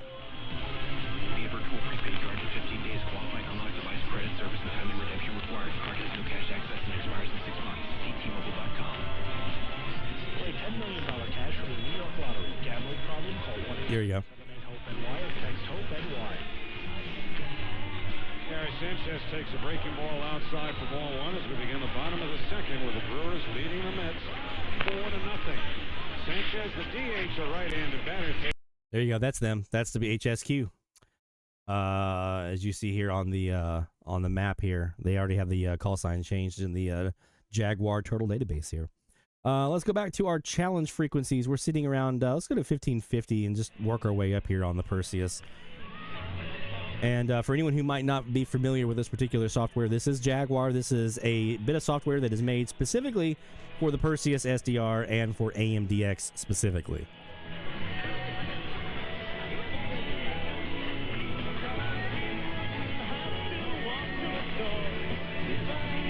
Yeah, Jeff, hey Jeff, I see you in the chat there too. The RSP DX R2, the new one that they just came out with recently, is really good on AM as well. I've done a little bit of testing with my testing, my test model that I picked up from them. I'm going to be doing a full review for Spectrum Monitor and also here for DX Central. I haven't had a chance to do the full testing that I want to do. It's been crazy getting the season going, but that is on my list as well, is to do a full review of that sucker.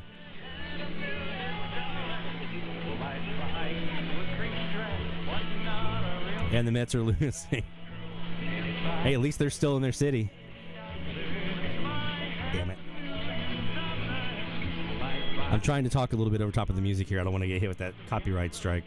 And I'm trying to think who would be actually carrying the Bare Naked Ladies here on 1550. Let me take a look at my notes here. It could be Bob FM there in Missouri. KRZD is a good bet of who it could be. Heard them recently for the first time. So that could be them that we're hearing. I doubt it's Willie, 1550, KWBC. I doubt it's them. They're a country station.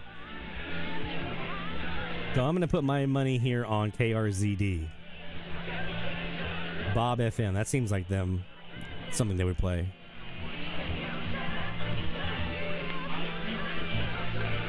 Hey, Justin.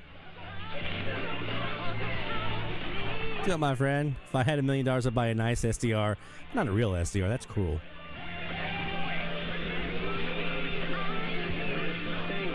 Yeah.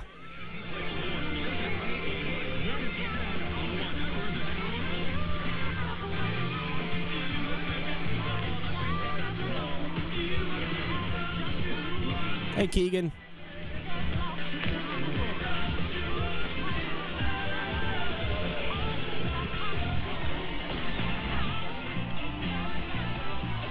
So, let's see.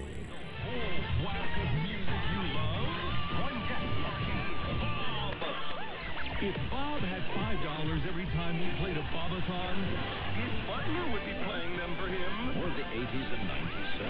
Get ready to enjoy uninterrupted hits from the 80s, 90s, and whatever. And send Bob $5 because this next Bob-a-thon starts now. Wow. That was a nice ID there from Bob FM. Really nice to get that one in there. No call letters. We'll get that at the top of the hour probably, but a lot of nice slogans in there. That's definitely them. All right, let's bump it up to 1560. Surprise, surprise, KGOW. Do là mình tự chủ, mình kiểm chế, chứ còn thật ra cái chuyện sòng bài cũng là cái nơi để cho người ta tới, người ta thư giãn, người ta giải trí. Dạ đúng rồi anh. Dạ. Vì tôi chơi tôi đi theo 4 lần 5 4 lần như thế này, tôi chơi ví dụ mình thua tự nhiên mình đã tiền phòng cho nó, mình thắng thì mình để dư về đây mình ở phòng thi mà. Đúng rồi. Để cho mình 500 tiền ăn. 500 từ khi mình thua 4 thua một, nhưng mà tôi giống một cái điều kiện tôi chơi có quy định của tôi là tôi chơi không bao giờ kéo nó kéo máu ra.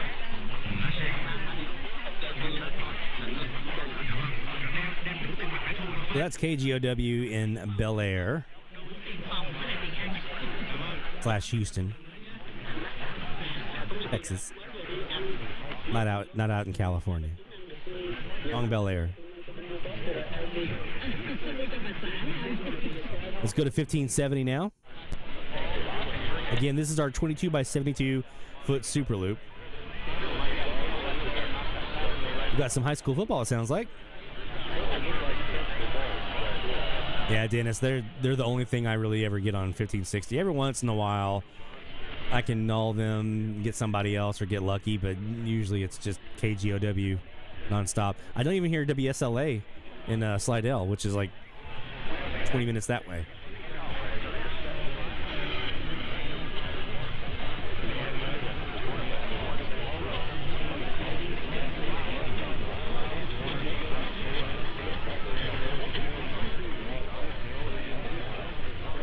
Haven't you always wanted a monkey?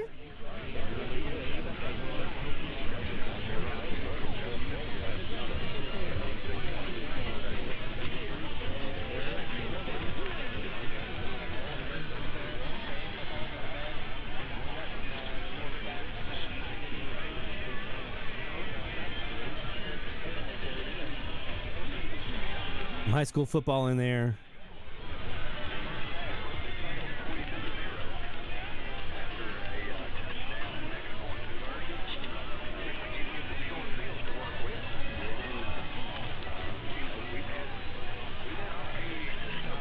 Oh, we've got an announcement to make, by the way. I just remembered. Let's do this real quick then. Let's go ahead and announce our new frequencies of the week. The form will be live here at 8 o'clock. I actually have to move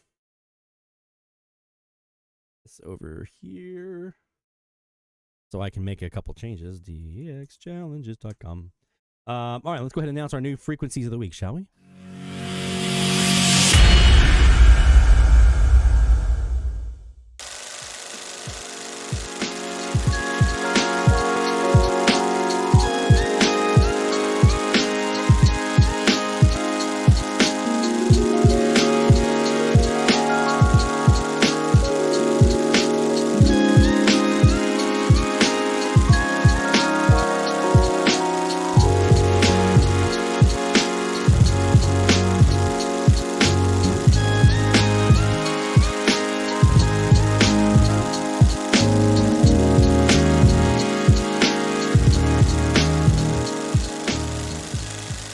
So there you go. We're going to just bump it up. We're going to stay here on the high end of the band. I wanted to do that because, A, here on the live streams on Friday nights, it's still not fully dark when we start the stream. So I wanted to have something on the high end of the band that we can DX off of until things kind of come down a little bit. But also, you know, what we're basically doing is we're working through the frequencies that we did not complete last year during the season. And we've got a handful that we're still working through, and that'll take us up pretty much through the end of the year. There's a couple weeks in there that'll be a little bit different, but pretty much for the rest of 2024 will be us just cleaning out the last frequencies that we didn't get to last year, and then after the first of the year, we're going to do something a little different. Okay, so 1590 to 1602 basically 1590, 1600 here in the U.S. I do the full range, though, for our international folks, so they can also have fun and participate. Or if you're like Tim Tromp and you can hear stuff on 1602 down in, Australia and things like that. So this form will go live here at the top of the hour. I'm going to go ahead and change it out to link to that here on the website. So bear with me while I make that quick change. And where is my link here? Boo-doop. There we go. And this one takes me to Boo-doop. There we go. All right, 1590 and 1600. Hey, Mike. Welcome, my friend. Hey, David. Got the whole crew in here tonight. All right, let's go back to some live DX, though. So 1590 to 1600 is going to be our new frequencies starting here at the top of the hour, so we might as well go ahead and take a look at them since we've been kind of burning through for like 2 weeks now, that 1550 to 1600. Let's go ahead and take a look at 1590 to start with.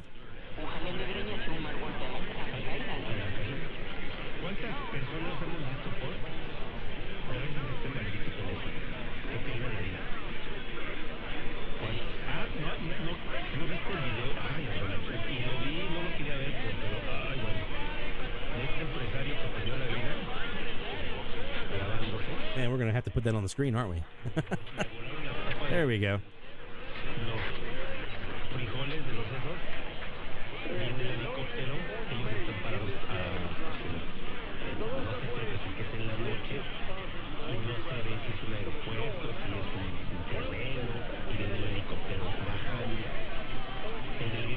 So the links are all updated, but the forum will actually go live here at the top of the hour. So you can go ahead and pull up the site, pull up the page for week 2. Just know that the forum will not be live until top of the hour. So you'll have a few minutes to get yourself acclimated before we get started. And speaking of getting acclimated before we get started, it's top of the hour time frame, my friends.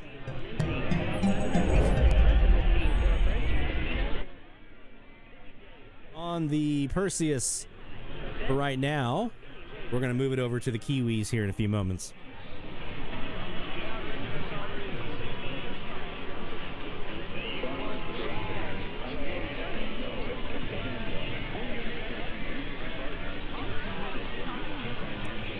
So, Lincoln, you mentioned earlier the TEF 6686. We've got 2 here. We've got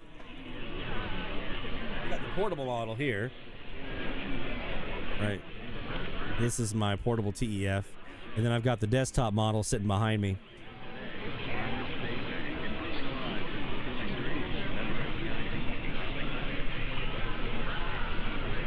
I'll talk about that in a minute after the top of the hour.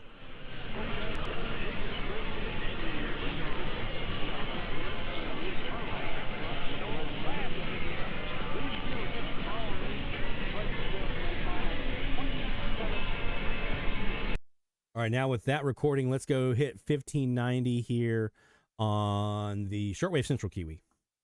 It'll be first and 10 for the Richard Field Yellow Jackets. Their hands out. First and 10 on the left dash for the Richard Field. Lieutenant Comer goes in.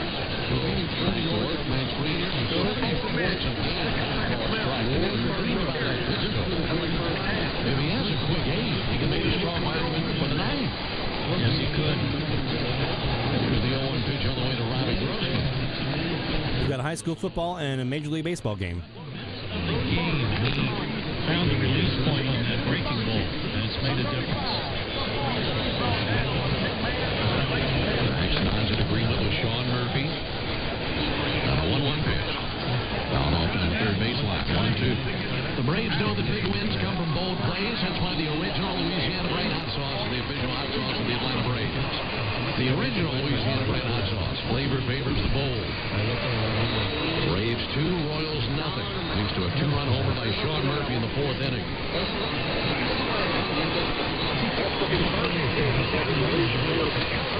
Grossman over 2. Off the left. Also a strikeout. Leads 1-2 on the 4. In there, beautiful to put the point right in the slot. And the sweeper came close, but as he spells in the plate one down. Anybody know who that Yellow Jackets team might be on football?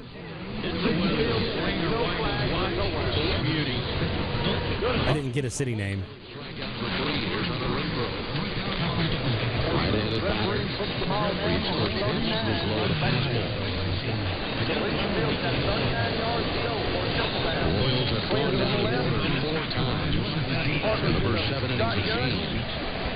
1 up, 1 down in the 8th. 1 over 3. Chopper out to short. Perseus glides left. Secures. Throws over. 2 down.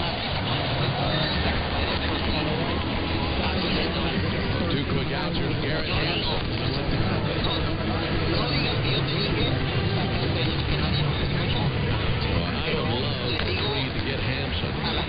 And then get a shot. Kicking off a shutout in the 9th inning. And right now, Smith and Brent Cranston with their chatting on what they're seeing over the first base dugout. 2 turn over Hampson. Strike. Sweeper touch the outside wall. Yeah, this is definitely Braves Network we have here.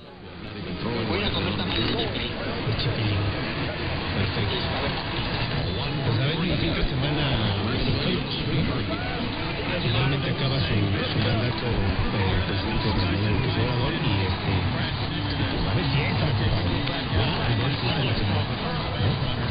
El martes también, el martes es la ceremonia de la toma de posesión de Claudia Sheinbaum, ¿no?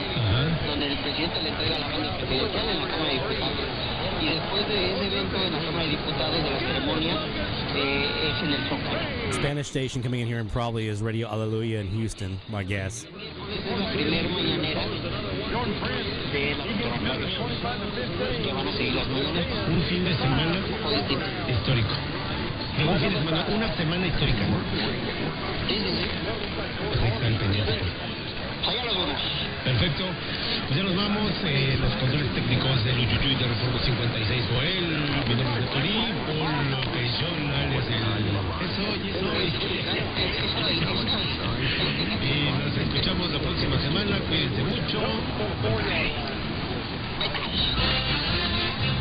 Te esperamos con tu próximo pedido. Esto fue cerveza gratis.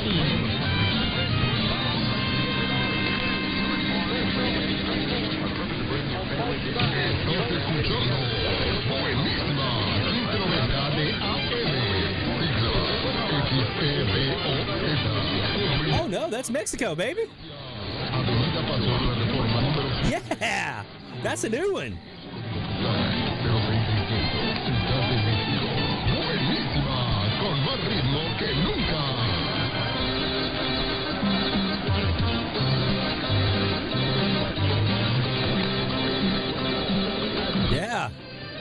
Yeah. Dang right, Mike.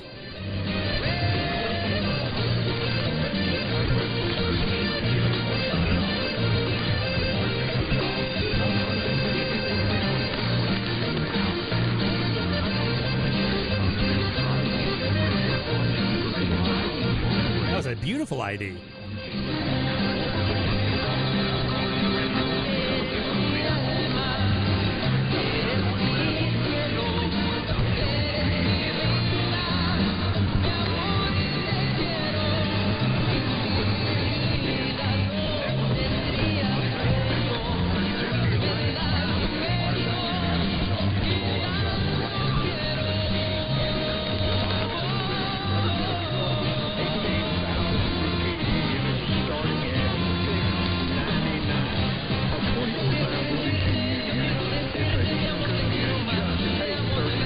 Estado de Mexico, isn't it?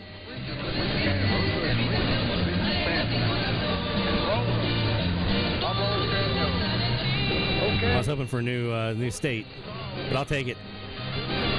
I need more, like 16 more to get to 100.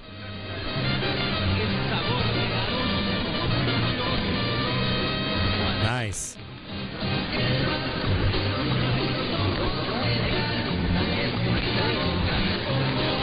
Let's see if we can parallel 1530 here. Yes, we can. Look at that. Ah.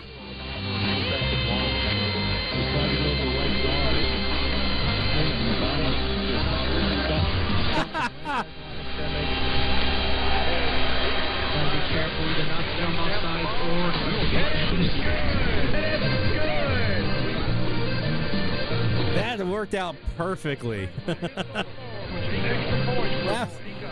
That could have not gone better.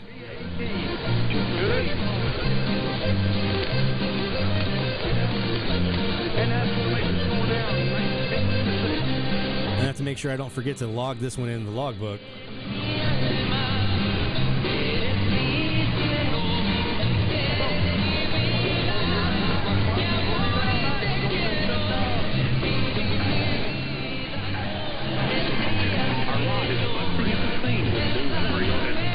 So I'll do it on medium wave list so I have a record of it. Chevrolet, Buick, GMC, and the nicest pre-owned vehicles around. All discounted and priced aggressively. You're ready for a new home. Come to your garage. Come experience a better way to buy vehicles today. Visit the Motor Company. Just across the Sonoma College or on the web.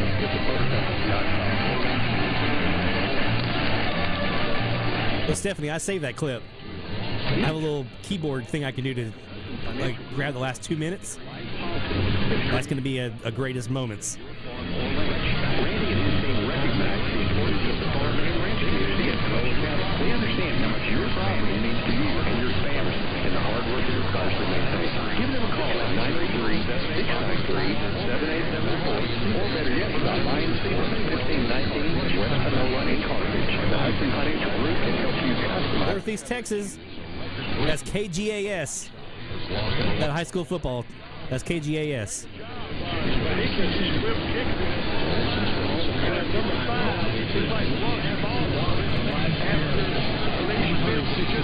Mention of Carthage, and they also gave a 903 area code.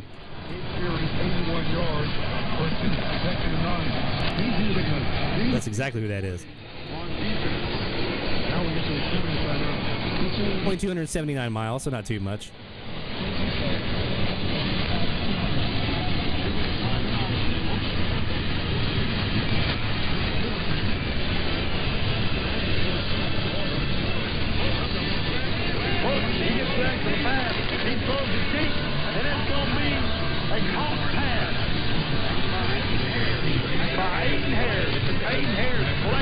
This is 903, yeah. That's Northeast Texas. Carthage.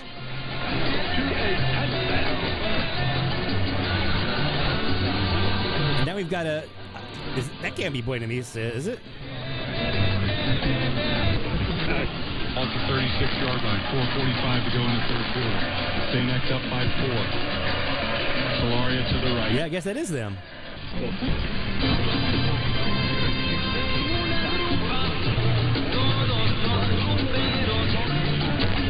That's Mexico with the salsa there. Let's go look at 1600 now and see if we have any luck up here. Switching is hassle-free with our buyback program. Simply free checking from SL Bank. Banking made simple and rewarding. Stop by SL Bank today. Make the switch to Simply Free Checking. Member FDIC, Equal Housing Lender. SuperLoop Incorporated is your first choice for professional HVAC duct systems. From project concept, design, drafting, to production and installation. SuperLoop prides itself in serving all of your HVAC system needs, from residential, commercial, municipality, and industrial, marine, and land-based facilities. SuperLoop is there to serve the Gulf Coast and River region with its locations in Houma and Hazelhurst. It's got to be KLEB. 352 Equity Boulevard. Which means they're on late. 985-876-3400. SuperLoop. Hello, friends and family. Back again to talk about Dufresne Building Materials. Did you know that we have a new updated online order system called Dufresne Easy Buy? Come see us at DufresneLumber.com to check it out and get you started with a free quote. We now have 8 convenient locations to serve you, which include Cutoff, Thibodeau, Luling. Yeah, that's going to be Golden Meadow. Gulfport, and Grand Isle. And no matter how big we grow as a company, we promise to keep that local family business feel and welcome you with a smile. So come give the local guys a try and experience the Dufresne difference. That means they're on late, guys. So if you need KLEB in Golden Meadow, Louisiana, go get them. Eye care provider and Dr. Tana LaFont to our office. They should not be this loud. Be back home in South Spruce to provide eye care. They're probably using that high school football STA. 985-632-2884 to make your appointment today. Dr. Darby Chasson and Dr. Tana LaFont look forward to providing the best eye care services to their hometown for years to come. Visit us at 16140 West Main Street in Cutoff. back here. It's our halftime report. South Lafourche trailing South Terrebonne 15-7 at the half case of Discord coach Brian Colley. My friend, let's talk about the New Orleans Saints for a second, because boy, their injury report is not very promising. I don't want to talk about that right now. I don't want to talk about the Saints injury report right now, actually. Let's go ahead and get rid of that off the air here so we can do something a little more fun and enjoyable. Yeah, they're using the high school football STA, so there you go. All right, so yeah, if you're needing KLEB Golden Meadow and 1600, go get them because they are on late, and I'm assuming that they're 5 kilowatt full power because I don't normally hear them at night here in Mandeville. They're normally not making it up this far north. So, all right, let's take a quick break. When we come back, we're gonna have some more live DX. We're gonna do some FM. We're going to do some recording review of some IQ recordings we did yesterday morning for some Meteor scatter look. We're going to talk about the Meteor shower that we now have underway. And I'd like to sneak in here somewhere the How to ID an AM station. We may not get to that tonight, but I'd like to try to do that tonight if we can. So anyway, we'll be right back with more DX Central Live after this.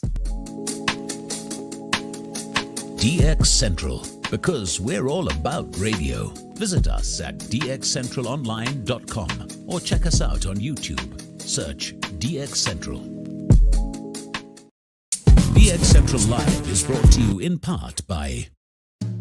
For more than 90 years, the National Radio Club has been at the forefront of providing DXers with the latest in station news, DX-related technical information, and reception reports from DXers around the world.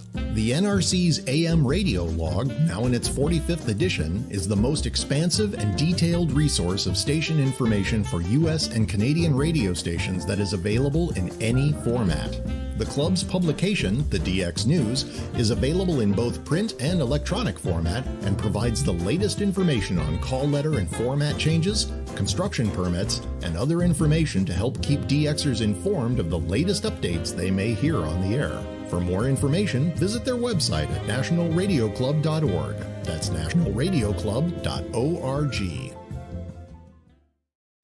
With a lifetime membership, the International Radio Club of America gives DXers incredible value by putting important station information right at your fingertips.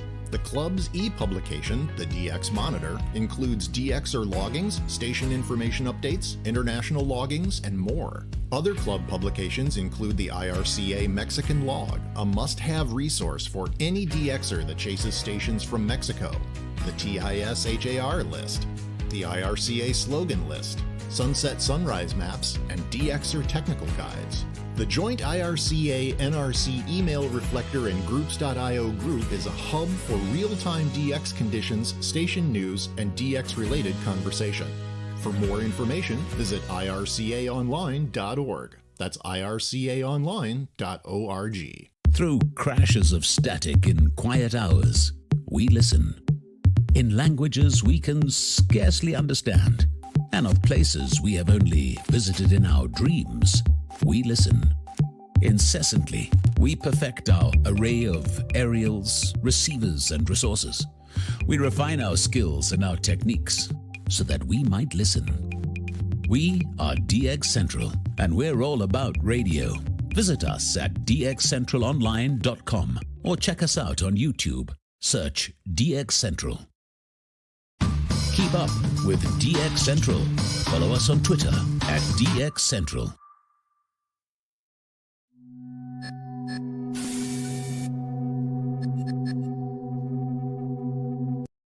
This man told me to say you're watching DX Central Live with Lloyd Van Horn.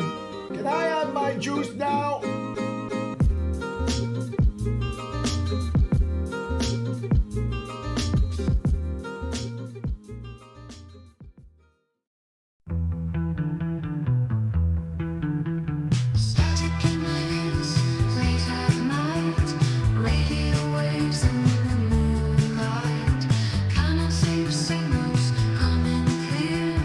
Voices fall there everywhere, shooting in from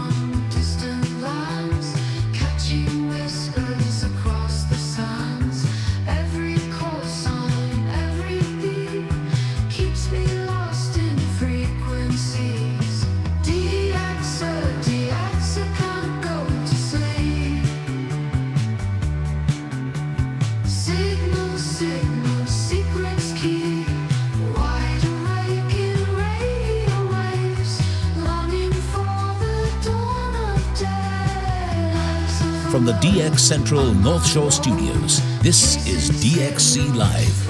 Now here's your host, Lloyd Van Horn.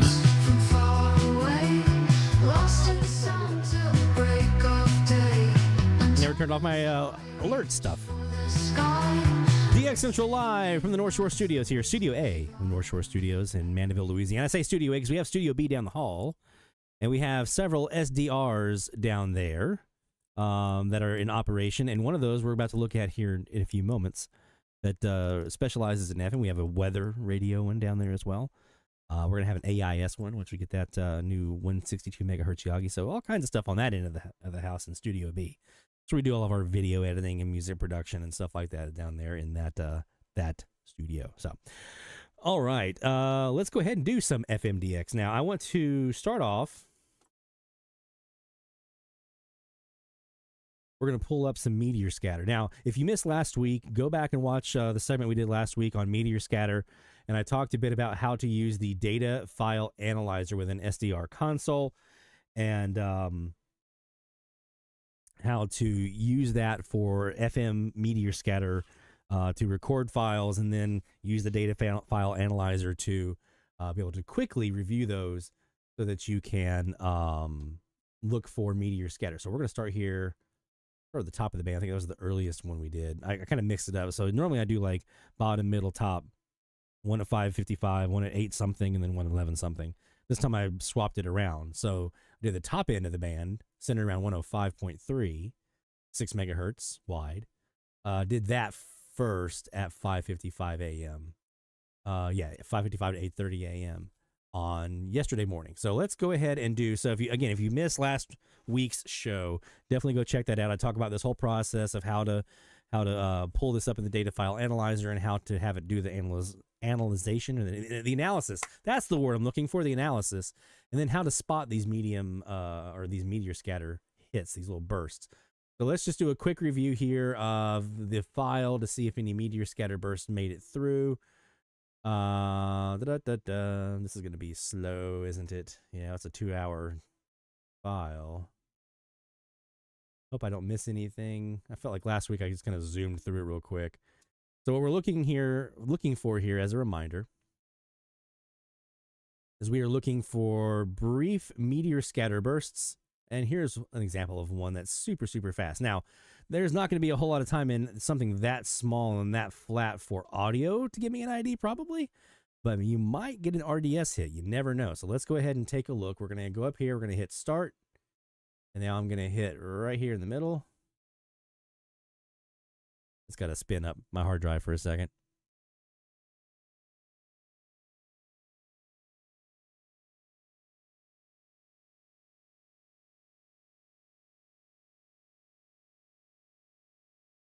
Okay. Come on. Give me a little something here. Where did my little burst go? Did it reset it? I have to find it again because it did reset it. It reset my marker, my time marker. Okay. So you see this little blip right here. Now I have to go and mute my radio, I think.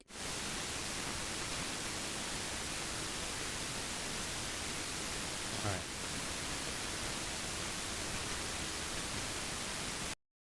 So you see this little blip right here on the waterfall. Maybe kind of hard to see. Can I zoom in on this thing? I don't think I can zoom, fortunately. Anyway, here on the file, there's a little bitty blip. It's like, I kind of like it. It's like a little pancake. So I call these little flat ones like that, or a little disc. So you have this little pancake right here. You got another one right over here. You got a little bitty blip right there. And I'm trying to see, is there any more on any other frequencies? When you see them kind of stacking up at the exact same moment or pretty close to it across multiple frequencies, that's a meteor burst. Now, you only see it on these two because this is a pretty packed band. I think we might have had a little tropo scatter coming in yesterday morning out ahead of the hurricane. We were getting a little bit of a boost over on this side, the west side of the hurricane.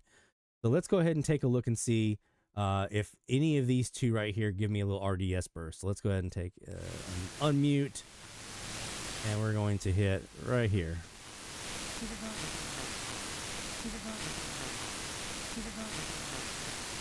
Nope, no RDS yet. Now, sometimes what you'll want to do is you'll want to do this multiple times. So I just put my mouse pointer right below it, and I'm just kind of clicking it repeatedly. And the point here is sometimes that first time is not strong enough to get that burst, that RDSD code. But sometimes if you do it repeatedly, more than once, you'll actually get it. Especially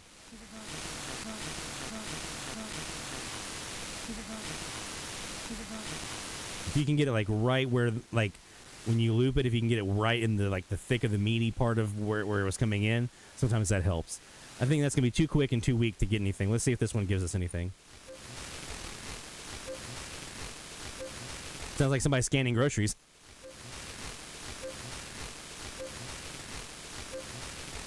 Your total is $25.36.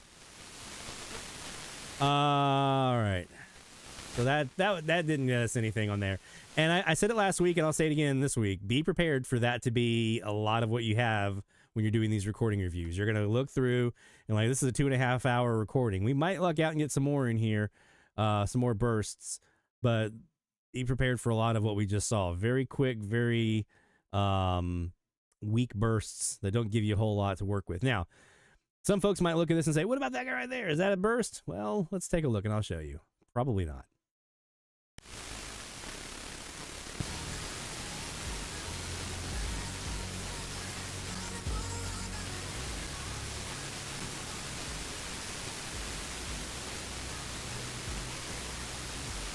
So you have a little burst, fades up, and then it's gone. That's probably not a meteor burst. More than likely, that's tropo scatter or even airplane bounce. Could be airplane bounce. I kind of doubt it. Probably tropo scatter. There's a weak one. So weak. That's not going to net me anything, probably. Of course, I say that. I've had some that look super weak, and you're like, that's not going to get me anything. And then you go, and it's like instantly RDSD code. This could be one right here. I don't see any other frequencies netting anything right in here, so let's go ahead and pull this over. And see what we have.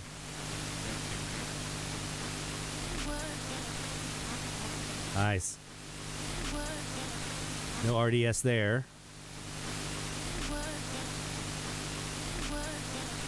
But that is quintessential meteor scatter right there. That's exactly what you're going to see with meteor scatter. It's super fast. You get this little burst of audio, and then it's gone. Sometimes that audio is longer. I've seen people get 60-second bursts in a super quiet location. Most of mine are usually like a second or two, and that's about it. If I get like a 10-15 second burst, that's a big rock. You'll usually see those during meteor shower events. And like I mentioned earlier, we're now in one between now and November 22nd, peaking around the 20th of October. Happy birthday, Mom. And that's the Orionids. It's Halley's Comet debris that we're going to be sifting through here. All right. I don't know. This could be something. Let's take a look. Let's just take a look and see if this is anything. I don't think it is. Discover cashback match. See terms at discover.com/credit card. A game centipede story. Jim was at the laundromat when he heard it. But his nose said, Hey, Blazer Bobcat, I'll get to that question here in just a few moments for you, my friend. Discover cashback match. See terms. Field story. Field story. Field story. Field story. Field story. Field story. It's going to be annoying as hell. Field story. Field story. Field story. Trust us to keep your employees safe, healthy, and at work this cold and flu season. To learn more about how our local cleaning experts can help you. I'm pretty sure that's tropo scatter that we're seeing there. That's not, I mean, it looks like it could be because you have like a burst right here and a burst right here and a burst right here. But I think that's just tropo scatter. Sometimes tropo scatter will present that way as well. If you have some open frequencies and you're getting a little bit of a boost of tropo at that time. That's tropo. That's actually airplane. That's probably airplane bounce right here. Let's see if that nets me anything. See this one right here? For $16 a month. That's probably airplane bounce right here.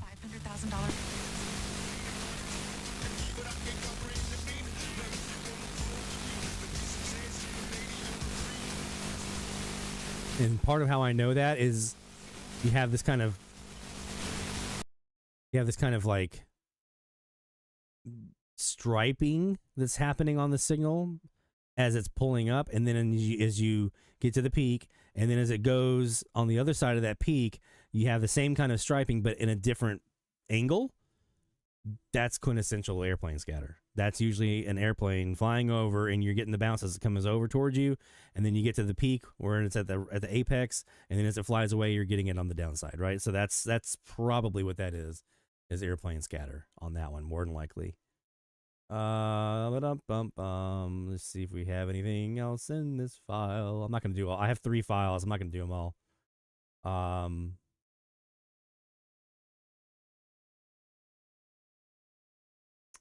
We're just going to do this review as we would anyway. We're just going to do it with you guys because we can all learn together. And if y'all have any tips or tricks, I'm looking at you, Mr. Barry, Mr. Meteor Scatter, Mr. Rock Collector. Barry has been tearing it up this summer. So if you have any tips or tricks you would like to share with myself or the rest of the class, by all means, throw those in the chat because I am no expert at this one. This is one I am still very much a noob when it comes to the world of Meteor Scatter. I'm still learning for sure. Nice couple of clear frequencies, or mostly clear frequencies in this span here on the high end. This one in the middle of the band have netted most of my Meteor Scatter catches so far. That's why I wanted to kind of start with this one in the early part of the morning, right around sunset, or sunrise rather. One of these days I'll not screw that up. I do it every time. But yeah, the sunrise period is when you get usually your best Meteor Scatter as you're spinning into the rocks, or the dust, as it were. That's when the Meteor Scatter usually is the best. Conventional wisdom in the ham radio community, it's always said 6 meter Meteor Scatter. You're looking at that, around sunrise. So that's the logic I'm kind of running with here, is that morning should be my best hope for bursts. And so I want to find my frequencies with the least amount of stuff on it at the time when I have the most likely opportunity for bursts to be coming through. And that's what I'm doing here. That's the review that I'm doing right now on this recording, is looking for exactly that. Hoping those are some tropo scatter, maybe some weak airplane scatter bursts.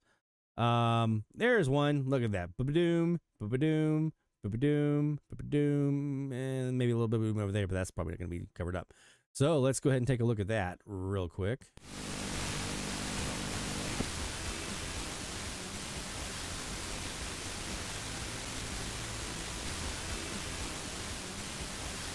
Nothing on that one.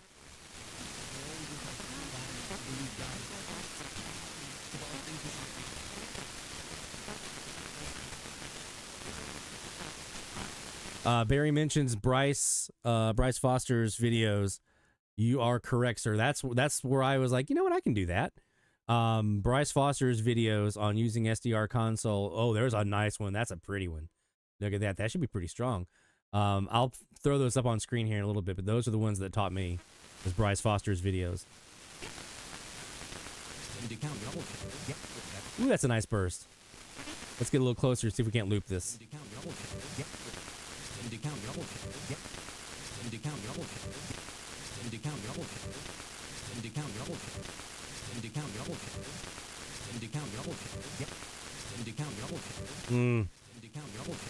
I don't know, man. Let me see. I'm going to pull this down where you guys can't see it real quick. So one of the things I'm looking at here is this is the BFM spectrum that you can actually enable if you go to receive, broadcast FM, B spectrum right here. This brings this guy up, and this little segment right here is where the RDS would be. So if there is any RDS in here, I would expect to see it kind of a couple little peaks right in this area. I'm not seeing it. So either the RDS is super weak, which is my guess. Not super weak, but weak, not strong enough.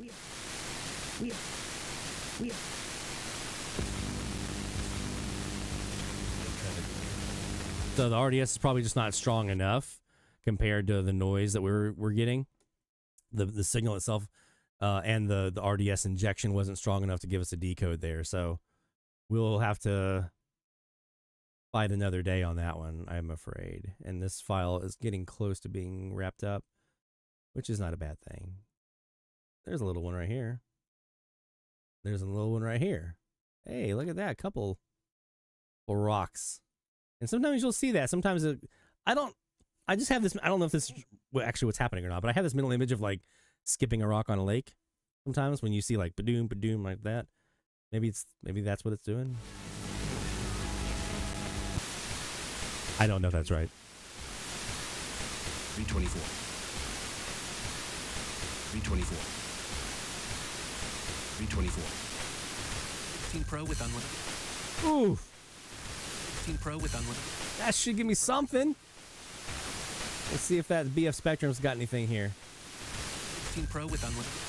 Oh, I think I saw a little bit of you peek. 16 Pro with unlimited. 16 Pro with unlimited. 16 Pro with unlimited. 16 Pro with unlimited. Ah, come on. And now also open Sunday, September. And now also open Sunday, September. This is this little burst right here I'm working on. And now also open Sunday, September. And now also open Man. Sunday, September. It's maddening sometimes when you get these little bursts like this and you think, man, it's got to be strong enough to give me something. And it's not. Like that. Like if I could have gotten that for a little bit longer, maybe I could have gotten the name of a business out of that ad. If it was a little stronger, maybe I could have gotten RDS decode. But we move on. We try it. We try our best. And then we just move on.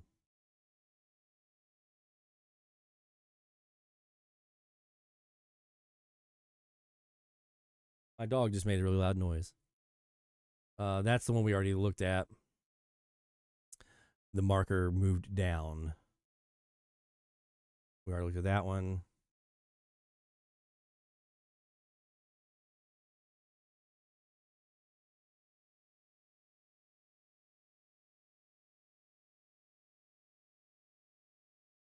Nope, that's troposcatter.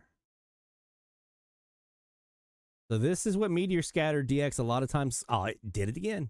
This is what Meteor Scatter DX is a lot of times going to look like. It's going to be you sitting here, scrolling through a file, if you're using SDR Console, looking for little bitty fluffs of audio on a screen.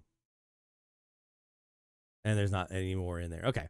So that's unfortunate. We didn't get anything out of that, but I think maybe now you've had a couple of weeks of me kind of doing this to kind of see what the process looks like. We'll keep at it. I mean, another thing that you can do, and actually let me put those back up on screen here. Depending on how whatever SDR you're using and what kind of computer you have, how like built up it is, you can set up multiple receivers. I've got 25. I got my Elad FDMS3 has the full FM band, so I've got everything from the low end of the band to the high end. But maybe let's say you find a spot that you're like, okay, I've got most of my open frequencies are kind of in this area right here. You can set up around those frequencies maximum bandwidth of your SDR that your computer can handle and that your SDR will allow, and you set up these independent receivers in SDR Console. So you just go over here to add. Right here, this little plus button right here, and you make a new receiver, put it on a frequency, and then keep doing that. And this does two things. One, it allows me to go in and I can actually just quickly scan through these as I'm looking to look for any decodes that have come in, RDS decodes. Another thing that it can actually do is you can actually pull up a receiver pane. I'm going to bring you a little bit of that right here. You see this guy. This is not live, so I need to make it live. Make this a live file. We're going to go full bandwidth so we can get something in here. 24 megahertz wide.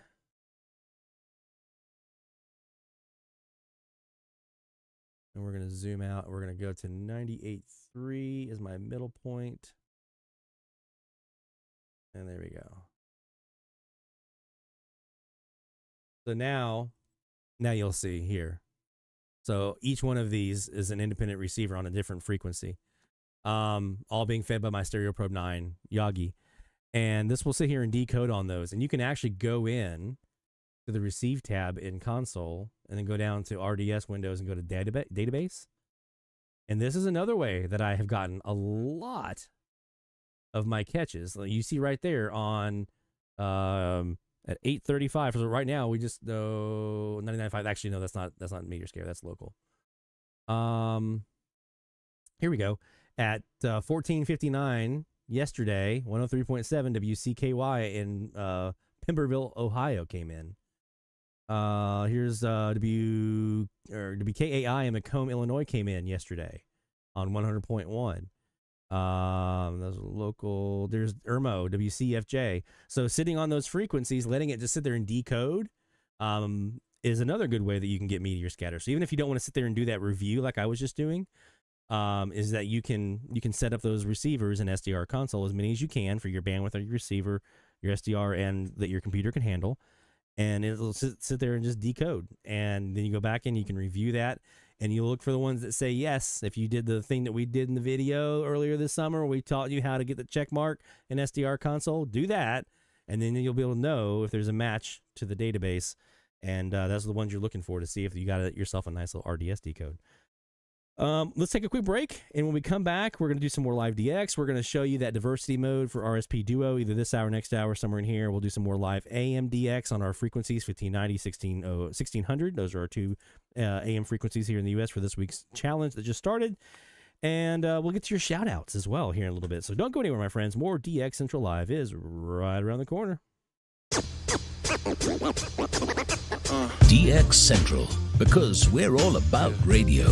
Visit us at dxcentralonline.com or check us out on YouTube. Search DX Central. DX Central Live is brought to you in part by... With a lifetime membership, the International Radio Club of America gives DXers incredible value by putting important station information right at your fingertips. The club's e-publication, the DX Monitor, includes DXer loggings, station information updates, international loggings, and more. Other club publications include the IRCA Mexican Log, a must-have resource for any DXer that chases stations from Mexico, the TIS HAR list, the IRCA slogan list, sunset sunrise maps, and DXer technical guides. The joint IRCA-NRC email reflector and groups.io group is a hub for real-time DX conditions, station news, and DX-related conversation. For more information, visit ircaonline.org. That's ircaonline.org.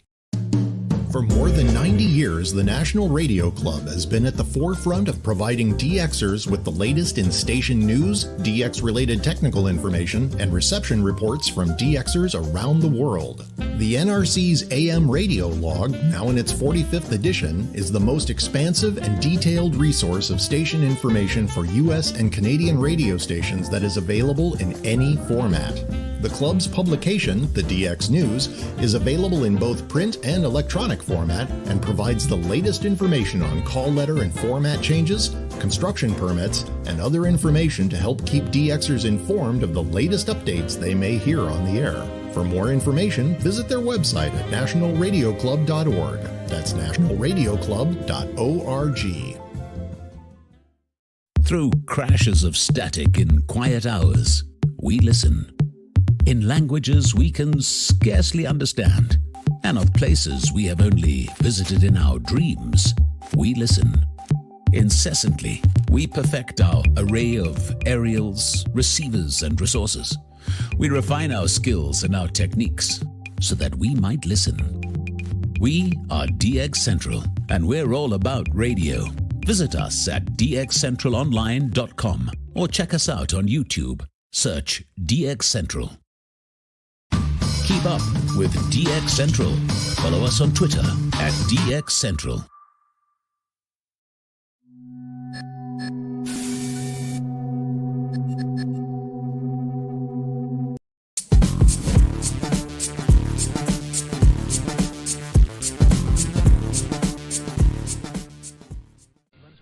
El Salvador? No way. CRET? You serious? That's her. That's her.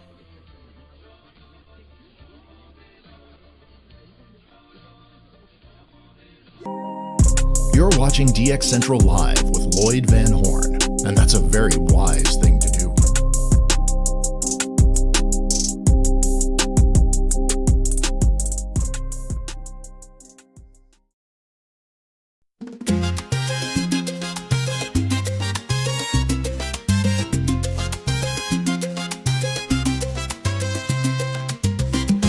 Oscura está la noche, busco señales ya.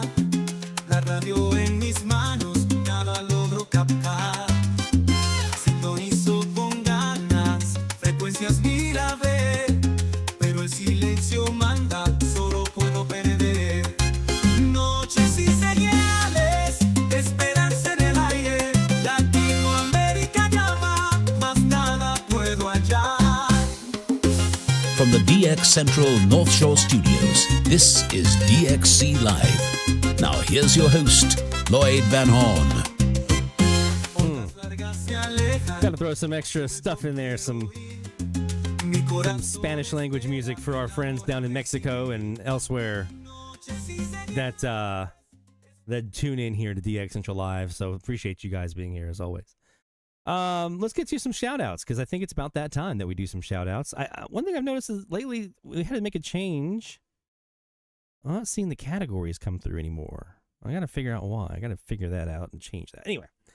All right, let's start off with our first couple of shout outs for tonight, and then we'll do some more in the next hour as well as we wind everything down. But we're going to start with our good friend Tim Trump, the legend, the man, the myth, the guy who gets more good stuff than just about anybody else out there. He's seriously, I don't know how he does it. Actually, I do. He's got some DKAZs galore up there in Michigan. Tim said new gear resulting in a new log this week, a brand new 130-foot DKAZ. See, told you. Aimed towards the northeast, caught Transatlantic 1179 SER from Spain. One of the two SER transmitters in Spain, one of which is unknown. Which one? Oh, which one is unknown? Sorry. Logged in on 9/25/24 at 4:30 UTC with a strong signal in Spanish talk. Distance around 4,200 miles. I hope to get back into transatlantic medium wave DXing this winter with a new DKAZ, but also have the ability to reserve it for Central America when auroral conditions kick in. My friend.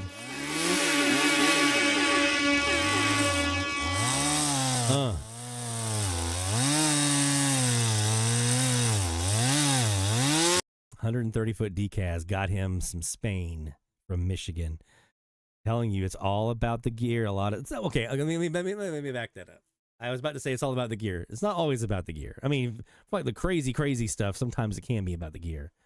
But it's more about the DXer, too. I mean, I could have that same DKAZ here and not get what he gets. Okay, it's just sometimes the DXer and the technique and the knowledge and the expertise actually outweighs the gear. So that's my soapbox on that. Our friend Sean Kutzko, you hear him on our voiceovers here on the channel for our ads and things like that. Does an amazing job, and recently learned he can do a really good old man voice. Sean Kutzko shout out here. Spent the last couple of weeks slowly getting back into the DX game, so I didn't participate in the first challenge. However, did have 8 new logs this week, including WJBO in Baton Rouge on 1150, WRNR 740 in Martinsburg, Kentucky, 500 watts under Zoomer radio. Nice.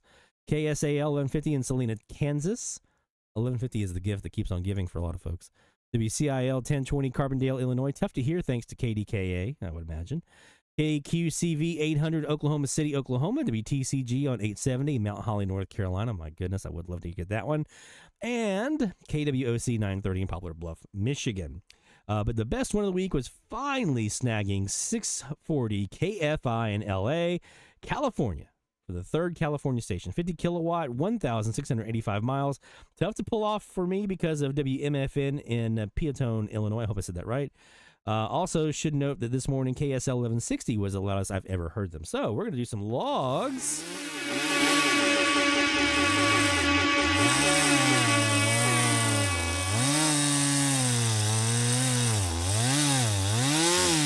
And my man, you also know what you get now. You get a little bit of that gumbo.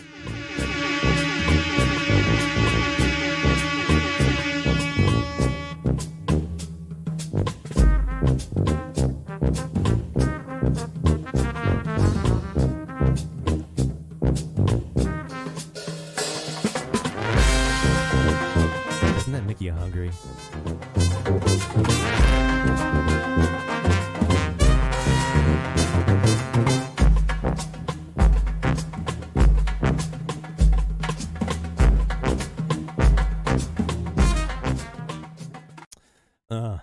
It makes me want a po' boy real bad for some reason.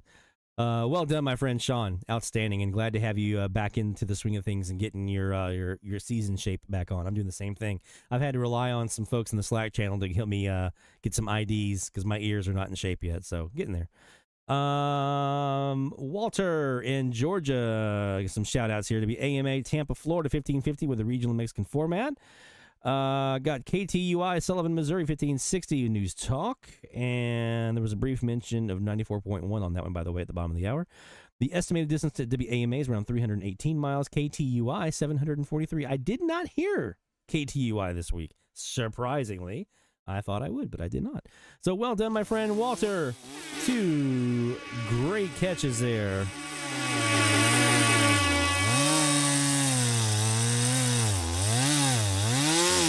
Two great catches on the challenge frequencies.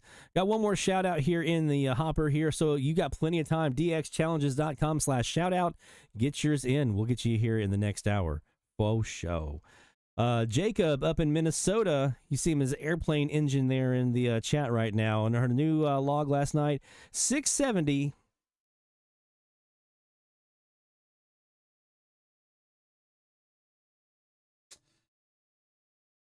.670 KBOI in Boise, Idaho.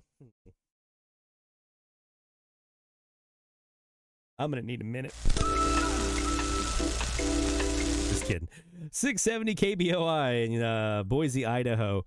Match to one of the Kiwi SDRs near Boise. I've been after this one for quite some time now. They have an offset around 669.991. I'm writing that down. Fantastic, man. I mean, just absolutely fantastic.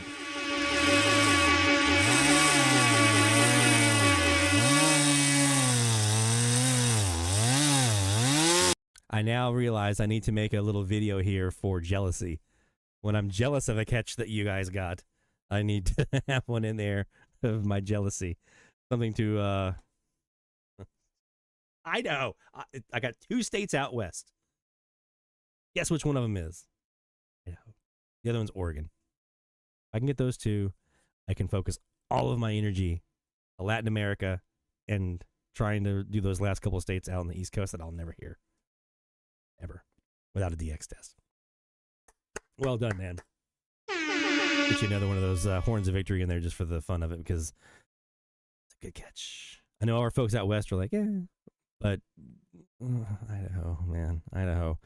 All right, let's do some more live DX. We've got 2 new frequencies of the week that we're working off now, 1590 and 1600 for our international friends. That does extend up to 1602 on the 9 kilohertz split frequency, so you can do 1593 to 1602 as well as the US 10K frequency. So we invite everyone to join in on the medium wave frequency challenge. You can go to dxchallenges.com to make sure you're registered so you can participate and submit your logs. Form is live. Go ahead and start getting it in there. Let's do some live DX. We're gonna do this live DX session brought to you by the National Radio Club. NationalRadioClub.org is a website for more information about becoming a member. And we're sitting here on we're gonna let the Perseus do its thing, recording here at the top of the hour. We'll come back to that. But I would like to do some more DX here on the 2 Kiwis. We've got the south wire here, the 150, and then we've got the east wire on the RDX Central Kiwi with the SuperLoop up in the front yard to demonstrate that 15 by 50 SuperLoop. Now, you'll notice, I want to show you something. I was talking earlier about how the SuperLoop does a really good job. This is the 25 by 72 foot elevated KAZ at 150 degrees. The signal to noise ratio on this one right now is a 36. Here is my DX Central SuperLoop, 15 by 56. The signal to noise ratio is a 29. So it's not right at there. Now, there are times when that number is a lot closer, but that's still pretty dang good. 29 is a pretty decent signal to noise ratio. So that tells you that 15 by 56, what it can actually do. It's actually pretty stout. So we're actually going to start there. Let's go ahead and swap that over to the 83 there and start with our DX Central SuperLoop here on the Kiwi. Let's go.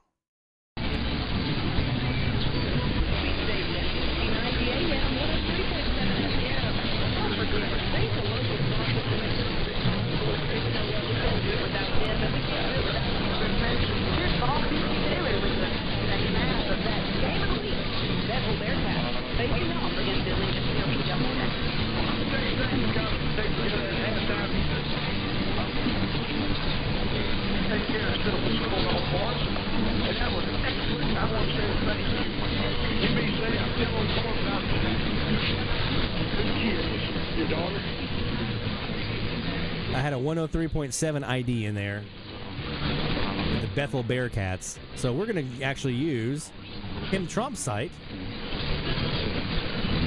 here. And I'll drop the link in the chat for those of you who are not familiar. He chunks and goes in. It looks like that's going to get 70 on the tackle. Bradley Grand George.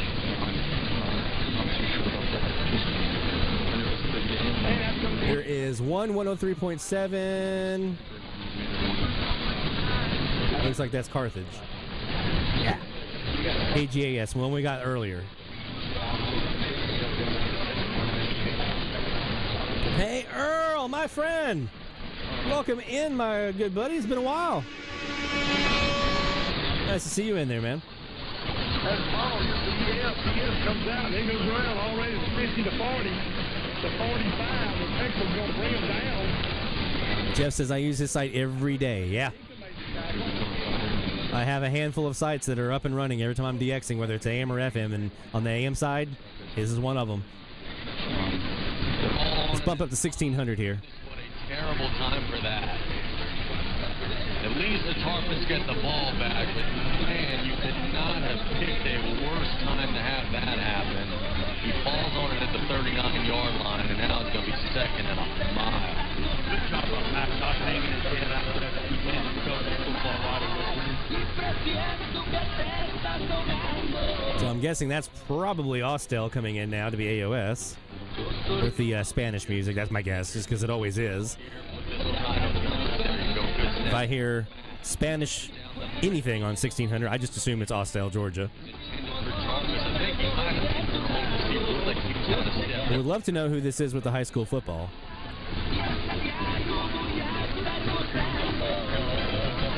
And 46 to go. Let's do the math. They're at 39. They've got to get to the 12 to 3rd and 27. I'll say this: you don't have to get 27.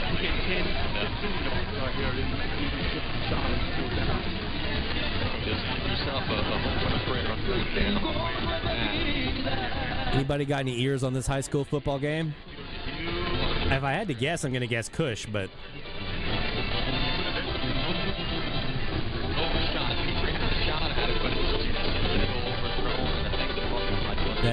No, I'm sorry, that's probably KL. I forgot that's probably KLEB. I forgot they were on here earlier.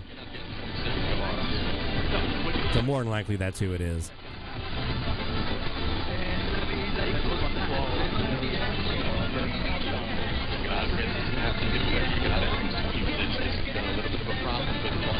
So in addition to Tim's site, one that I use constantly is Mesa Mike's site, which I'll also drop here in the chat for you guys. It's try to gets it. He's going to kick it away, gets it away somehow. And it would be a fire drill, and it's going to be a roll. And I'm going to give you guys a little bit of a hint. 38-yard line, so you really didn't do much there to flip the field whatsoever. But you're going to need over his head or getting it blocked. That link later on this season, the Medium Wave Frequency Challenge. You're going to need that link. One of our challenges we're going to be doing down the line, you're going to need that link to Mesa Mike's site. So grab that link now. We'll be throwing it out there again later. But go ahead and throw it now. Get used to the website, and I'm going to be doing a video later on when we get closer to that week that shows how we're going to be using his website to help us complete a challenge that we'll have after the first of the year. So very excited about that. Back to the DX. Inside hand, oh my goodness, Tark swallowed him up. The defensive line came through there. Everybody got through.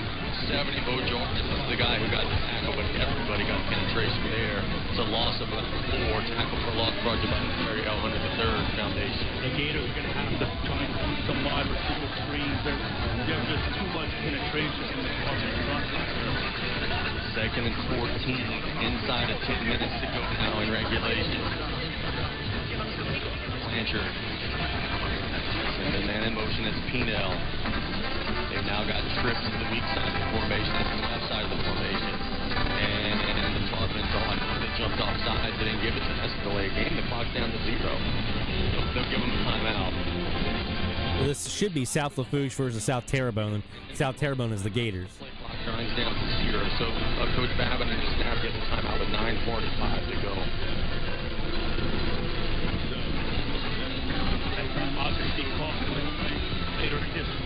Yes, sir.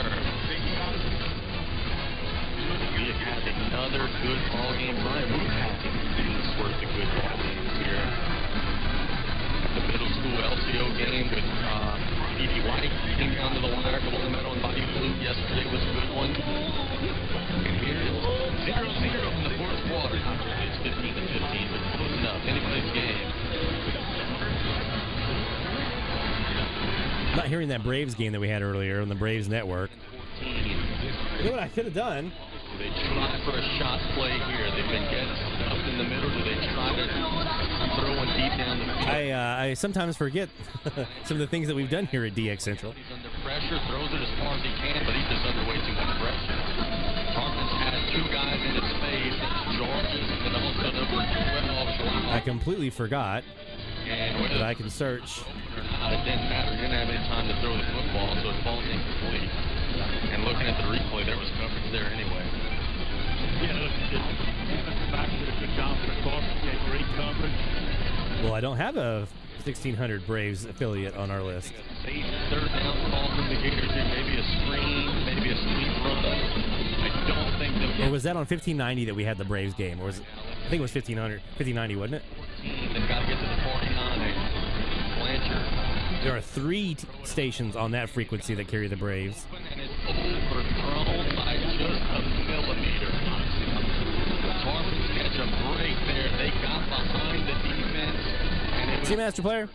by a whisker. And it'll be 4th down. Man, Southwich caught a break there. It's a tough running situation. Yeah, they do snap this ball quick on the front. There it is. Good break, kicks it away. A lot of hang time. It'll bounce at the 20. Aaron will actually get under this one. Reversing his field, trying to find a wall. Gets back across the 20. Turning the corner and shoved out of bounds to the 27. So that's a white team. Nope. Bucket Kelly always says getting yards.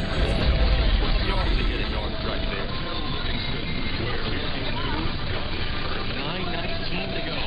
Almost forgot.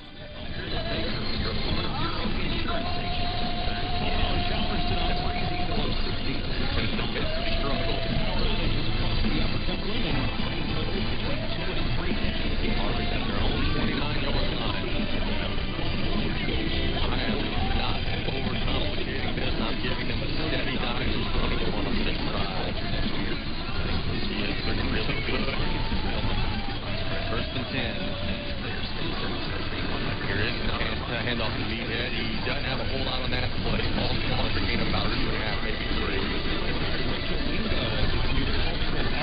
First down play. E.D. White is winning big over Ellender tonight. Honville leading Terrebonne 21-14 at the half. That was the last score we got there.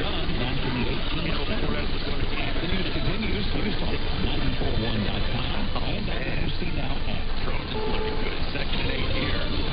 Man in motion. Inside Jennifer Piper, death and destruction is what blaze is brought to the southeast with at least 43 people killed in 5 states.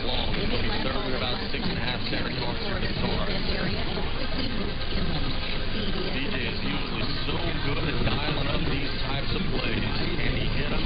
SWCT 94.1 is the FM outlet for WCT in Allgood, Tennessee. Usually Max Guy, he moves the slot on the right side. Today, Jarvis has gotten a lot of traction in the tight end spot. It nearly jumps offside there. See it there on the screen. And the Chargers, I think, are going to have to call a timeout. Play clock down to 2-1, and CJ will call a timeout. Officials threw the flags in the late game, but they got the timeout. Yeah, Bush Young was right on the field. Keep it with you guys here with 7:59 to go. If you're BJ Young, what are you doing here? Who are you getting the ball to? Obviously, you're trying to get number 1-3, but South Terrible knows that's what you're trying to do too. So who are you trying to target here? I'm going to run up there, move to the line, and I'm going to get him on an out route. He's been really effective on those crosses too. Remember last week he hit Central with a bunch of those. And I think he can also come with all kids and spread the field. Yeah, that 1600 CBS News, that was WCT in Allgood, Tennessee. They gave a 94.1 dual ID and News Talk, and that's them. In the huddle, hey, you're throwing it deep to Dre. He said, man, I really don't like as a quarterback that I handcuff my quarterback like that. Here, I think he's going to have free reign to pick his poison.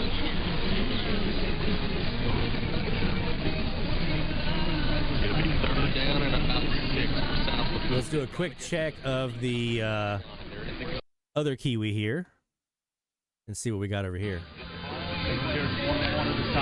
Yes, sir. Max got the snap. Under a little pressure, flushed out off his back foot, throws it down the field to the sideline. That's KLEB. Good pressure on Mac, creates 40-yard line.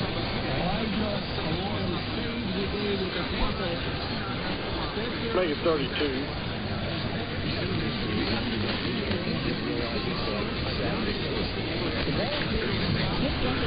Comes out between us on the left and one on the right. I mean, throughout the Southwest and all over the country, and a lot of football tonight. To play and be a part of,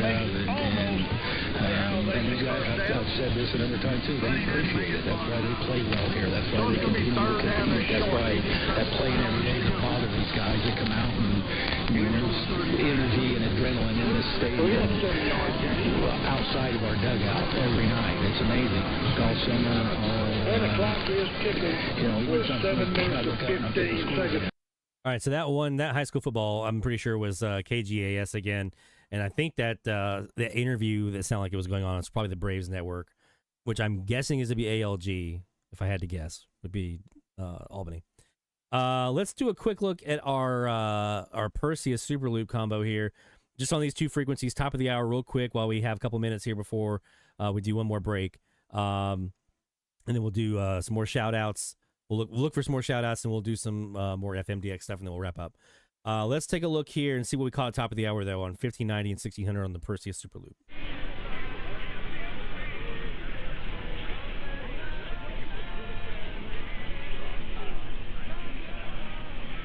Megan lines up for an extra point for PAD. He kicks, and it is.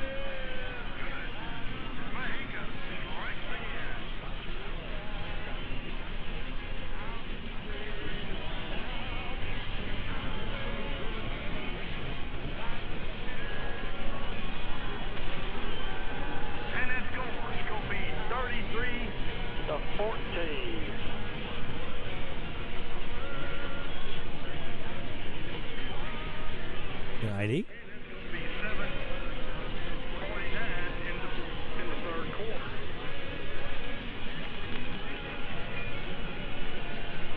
We're going to step away. Let's listen to some sponsors. We'll be right back.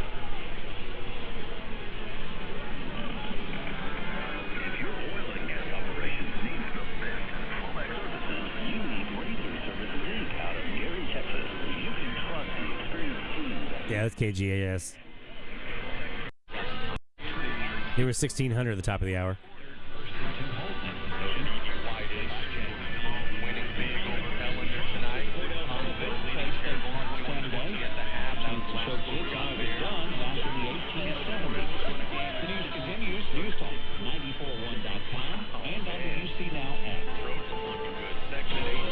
That's UCT again. Yep. So there you go. That's we got UCT in, and obviously KGAS earlier. Last hour we had them in there as well. So we got a nice little start here on our challenge frequencies this week. When we come back, I know Blazer Bobcat had a question about some antenna stuff for indoors, so we're going to touch on that. We're going to come back. We're going to do a little FMDX demonstration of the diversity mode on the RSP Duo, and we'll look for some more shout-outs and see if there's any more for us to get to this evening. So don't go anywhere, my friends. We got more, where am I here? Oh, there we go. More AMDX and more FMDX and stuff heading your way right here on DX Central Live. DX Central, because we're all about radio. Visit us at dxcentralonline.com or check us out on YouTube. Search DX Central. DX Central Live is brought to you in part by... With a lifetime membership, the International Radio Club of America gives DXers incredible value by putting important station information right at your fingertips. The club's e-publication, the DX Monitor, includes DXer loggings, station information updates, international loggings, and more. Other club publications include the IRCA Mexican Log, a must-have resource for any DXer that chases stations from Mexico, the TIS-HAR list, the IRCA slogan list, sunset sunrise maps, and DXer technical guides. The joint IRCA-NRC email reflector and groups.io group is a hub for real-time DX conditions, station news, and DX-related conversation. For more information, visit ircaonline.org. That's ircaonline.org. For more than 90 years, the National Radio Club has been at the forefront of providing DXers with the latest in station news, DX-related technical information, and reception reports from DXers around the world. The NRC's AM radio log, now in its 45th edition, is the most expansive and detailed resource of station information for U.S. and Canadian radio stations that is available in any format. The club's publication, the DX News, is available in both print and electronic format and provides the latest information on call letter and format changes, construction permits, and other information to help keep DXers informed of the latest updates they may hear on the air. For more information, visit their website at nationalradioclub.org. That's nationalradioclub.org. Through crashes of static in quiet hours, we listen. In languages we can scarcely understand, and of places we have only visited in our dreams, we listen. Incessantly, we perfect our array of aerials, receivers, and resources. We refine our skills and our techniques so that we might listen. We are DX Central, and we're all about radio. Visit us at dxcentralonline.com or check us out on YouTube. Search DX Central. Keep up with DX Central. Follow us on Twitter at DX Central.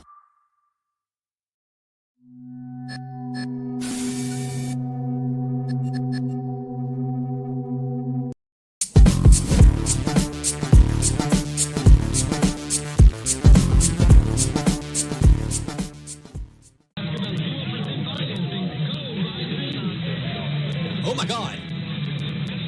The Piggy Barbecue in West Fargo is the area's #1 spot for legendary barbecue. Smoked daily using the freshest and highest quality meat and ingredients. Come in and enjoy the best ribs, brisket, and pulled pork in North Dakota. The Piggy Barbecue also showcases a full bar with the state's largest bourbon selection. Try our new menu introducing wings and burgers.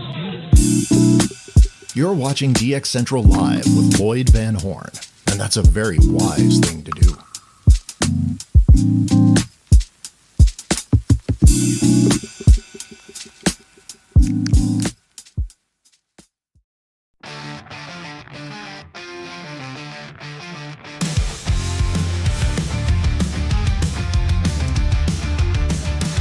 Where is the DX, my friend? Such the airwaves till the end. Static fills gas in night, no signal in sight. Tuning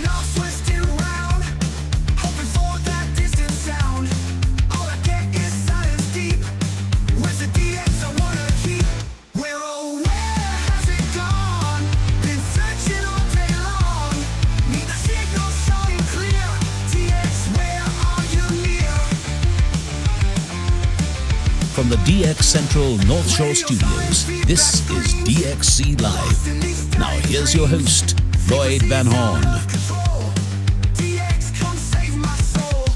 Yeah. Yeah.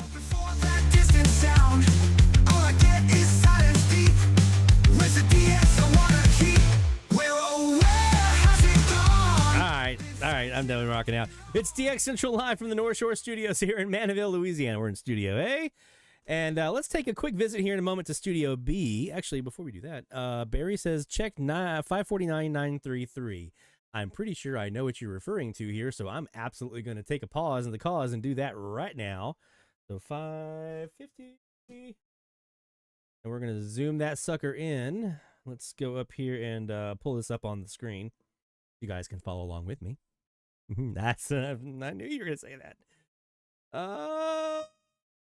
I'm on my South Wire right now. Let's see if it happens. 549933. Ooh. I believe that damn.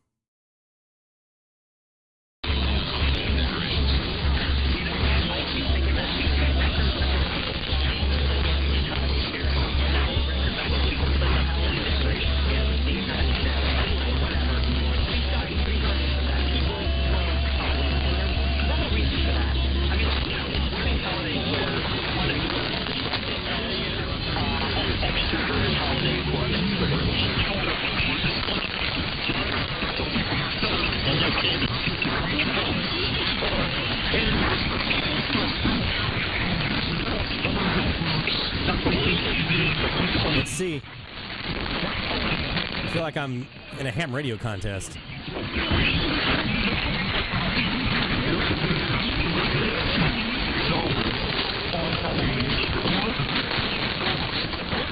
Come on. All right, the first thing we need to do is we need to pull up their stream. 5:50 a.m. I forget what the name of the station is. I'm so ashamed of myself. Radio Santa Clara. I remember that now. Costa Rica. All right. Let's check it out. Let's see what they're doing live.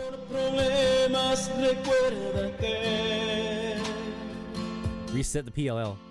I'll have to find that. Okay. Where's that reset at? I don't see it. Oh, right there. Boop. Unmute.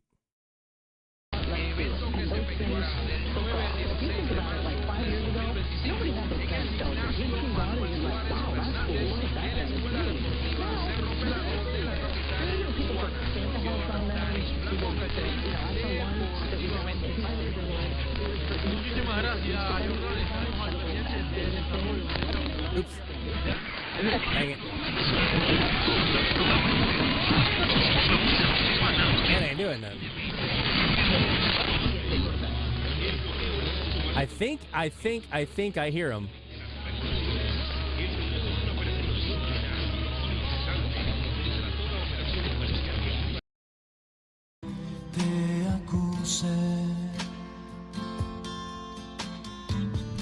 Oh, come on. That's a horrible song to try to match up. I need some fire. I need some energy in there.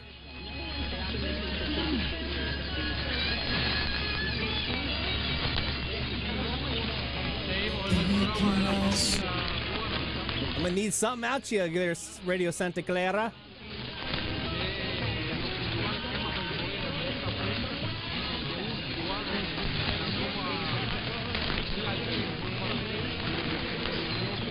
Oh wow, they've died. They took a huge dive. Look at that. That's a huge dive. I'm gonna keep an eye on this one tonight. I was hoping to be able to pull them off right now because that would be absolutely a great moment in DX Central history if we nab them here on the live stream, because I've been chasing these guys for how long, Barry? Quite a while. You know, you've been there with me on that one. All right, let's while we wait for that signal to come back with Ernest, let's jump up here real quick and we'll do this one. So this is the RSP Duo. And I want to give you guys a quick demonstration of diversity mode here and show you what it can do for FM. Okay. Again, we got 2 antennas coming in here. We got our HD 6010 Winegard sitting up at 62 feet up in the tree. And yes, that's real, 62 feet. And then the other antenna is a 4-element, 3.5 element right now, Stellar Labs Yagi. So what I want to do here is I'm going to unmute. I'm going to find me a frequency where there is a station I want to get rid of. And I'll see if I can find an example of that. Do not the what can be. Let's see if I can get rid of 92.7. Says the gospel going to be altered right in there. Any way. All right. We can't. So this is a station in Clinton, Louisiana. I forget the call letters of it. It's K-Love though. I know it's K-Love. So we're going to try and get rid of these guys and see if there's anything underneath. I doubt there is just because there's not a lot of tropo on right now. But if this was a big tropo night, there'd probably be something underneath. But let's just take a look. It's flow 24/7. So I'm going to go over here. I've dialed them in. This is on one antenna. Oh, boy. But we're going to see if we can find This is the other. So this is the Yagi. About one person who to give one gift. This is the 62-footer. $1,000. So just like with any other phasing you do on AM or whatever, in the diversity mode, you're going to want to have that signal in both antennas. Ideally, it should be equal gain, equal signal level, but that's how you get your best phasing. But we can work with this because it's a little bit weaker in the 62 than it is on the Yagi because the Yagi's pointing right at him, by the way. Now I'm going to engage diversity mode by going up here in SDR Uno, and there's a different path on this one for SDR Connect. I'll when I do my video eventually on this, I'll include that in there. But here in SDR Uno, I go to diversity. And now it's basically pulling in the signals from both of those antennas at once. And now we're going to use this guy right here, this little radar looking doodad, to help us try to null it out. So we've got 2 different things you've got here. You've got a amplitude or gain setting, basically. So it's how much of the signals are coming in. And then you've got a directionality or phase, I guess is actually the more accurate term, phase here as we spin it around. So as I'm doing this, I'm bringing my amplitude down, I'm bringing my amplitude up, and then I'm changing the degrees of my phase around the circumference of this, right? You can lock those in as you need to. If you have like, okay, this is the amplitude you need, but I need to kind of gauge it off of the phase a little bit, you can lock one of those sides in. You can have it try to figure out what you want to do, but I like to do it myself. So here we go. 5683 and gave her gift a little while ago. So you can sometimes you can get good phasing if you go all the way down the middle. Stanley, who gave his best gift at klove.com right in Bulls Gap, Tennessee.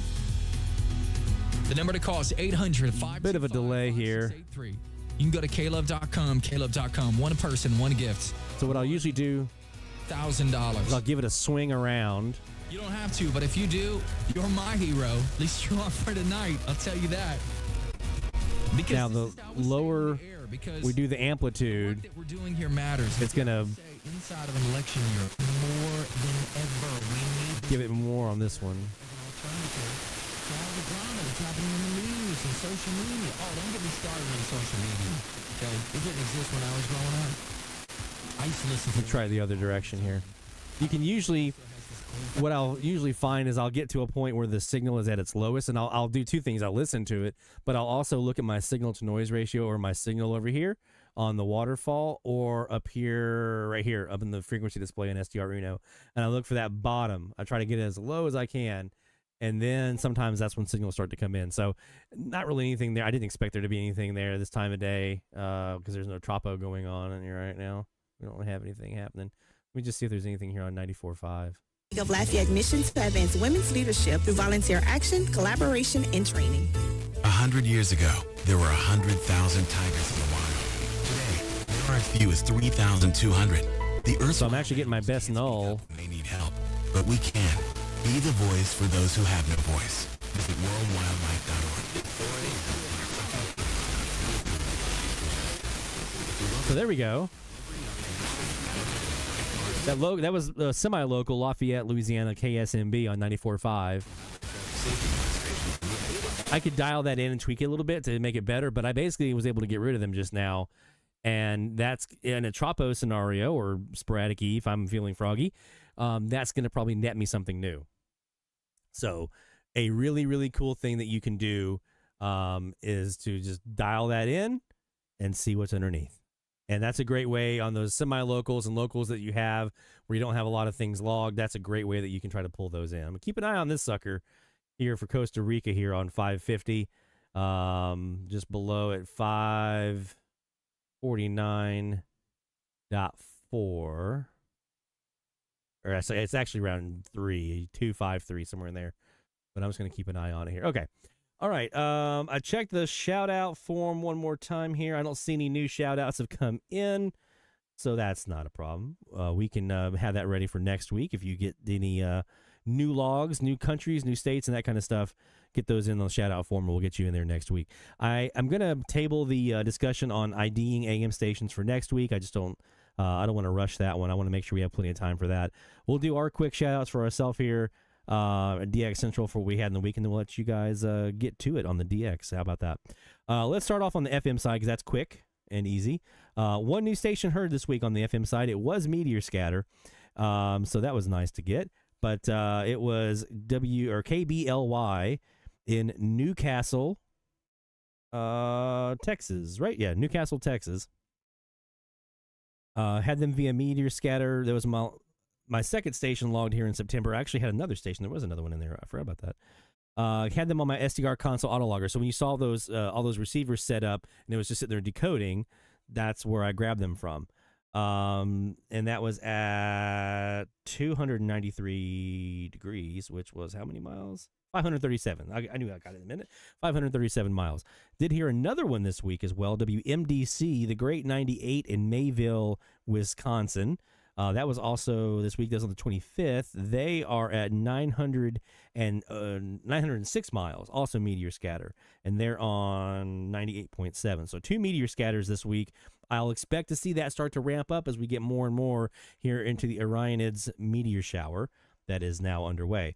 On the AM side, actually a decent week. We had WAMY in Amory, Mississippi last night show up on 1580. That was a new one for me here in Mandeville, and obviously for the challenge as well. I'm sitting at 266 miles. That was number 941. Pulling back from that, KTUZ, I went ahead and got that one in the log, Jacob, that you helped me get last week here from our live stream, 1570 Pryor, Oklahoma. And put that in the log, 523 miles, 940, number 940 this here in Mandeville. Also in 1570, was able to snag WOKC in Okeechobee, Florida for the first time here. True Country, and then a call letter ID to Dwight Yoakam.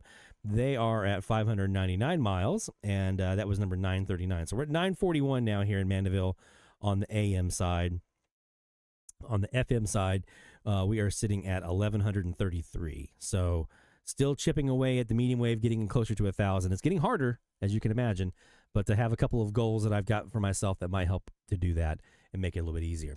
All right, I see some folks are starting to bounce out. See Earl's out. Take care of my friend. David left as well.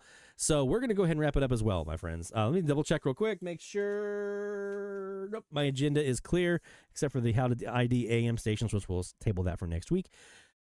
For our sponsors, National Radio Club, nationalradioclub.org, International Radio Club of America, IRCAonline.org, and a new one coming next week. I'm so excited. We have a third sponsor and possibly a fourth. Hopefully, if we can get one to answer us back. For all of our sponsors, for all of our friends here in the chat, my friends, thank you so much. If you didn't jump in the chat, no worries. We just appreciate you watching and tuning in with us here Friday nights, 18:45 Central Time, 23:45 UTC, every Friday night at DXCentralLive.com and here on YouTube from the North Shore Studios in Mandeville, Louisiana. Best of DX, my friends, 73. We'll see you next week on DX Central Live.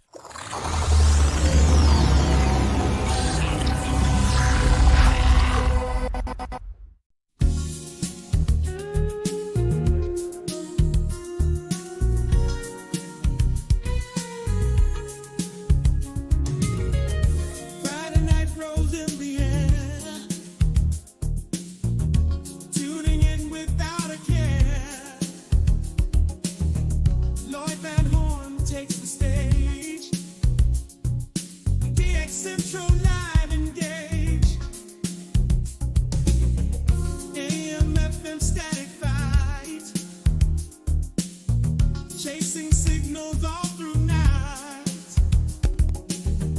Waiting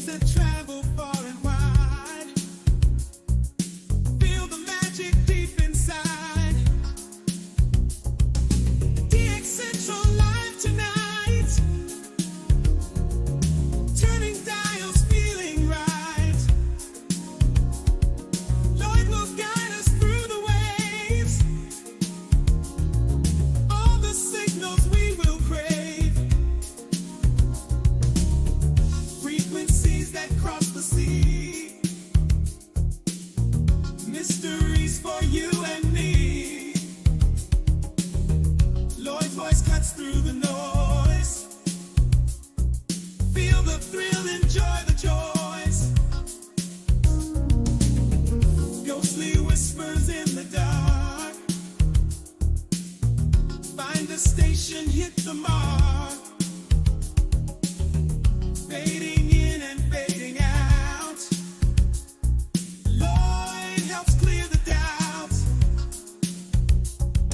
Stories from the distant land, caught by waves that we command. From our homes we hear the call. DX Central Live for all.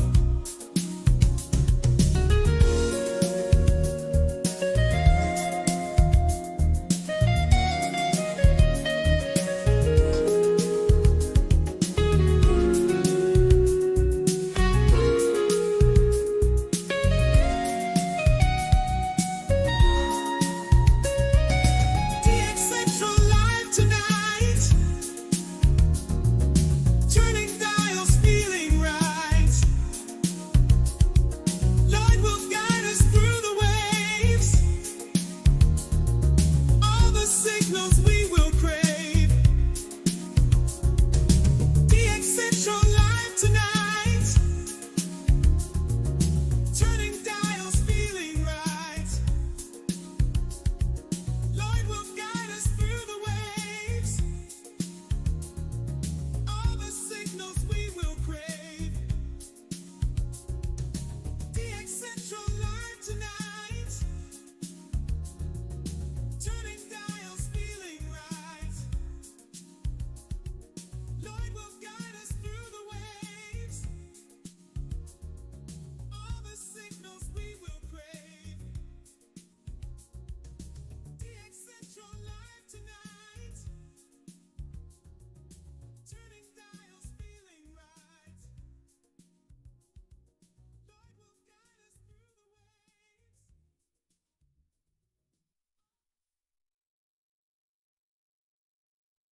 This is DX Central Live.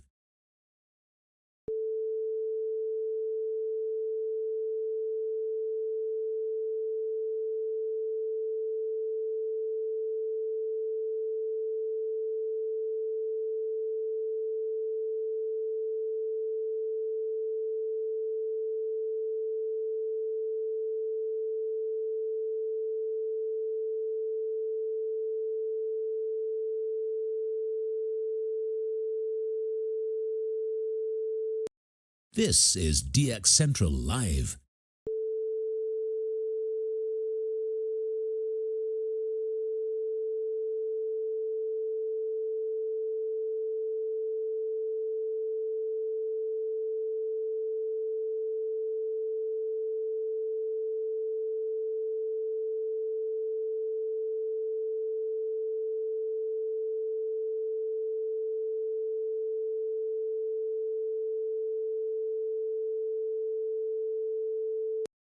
This is DX Central Live.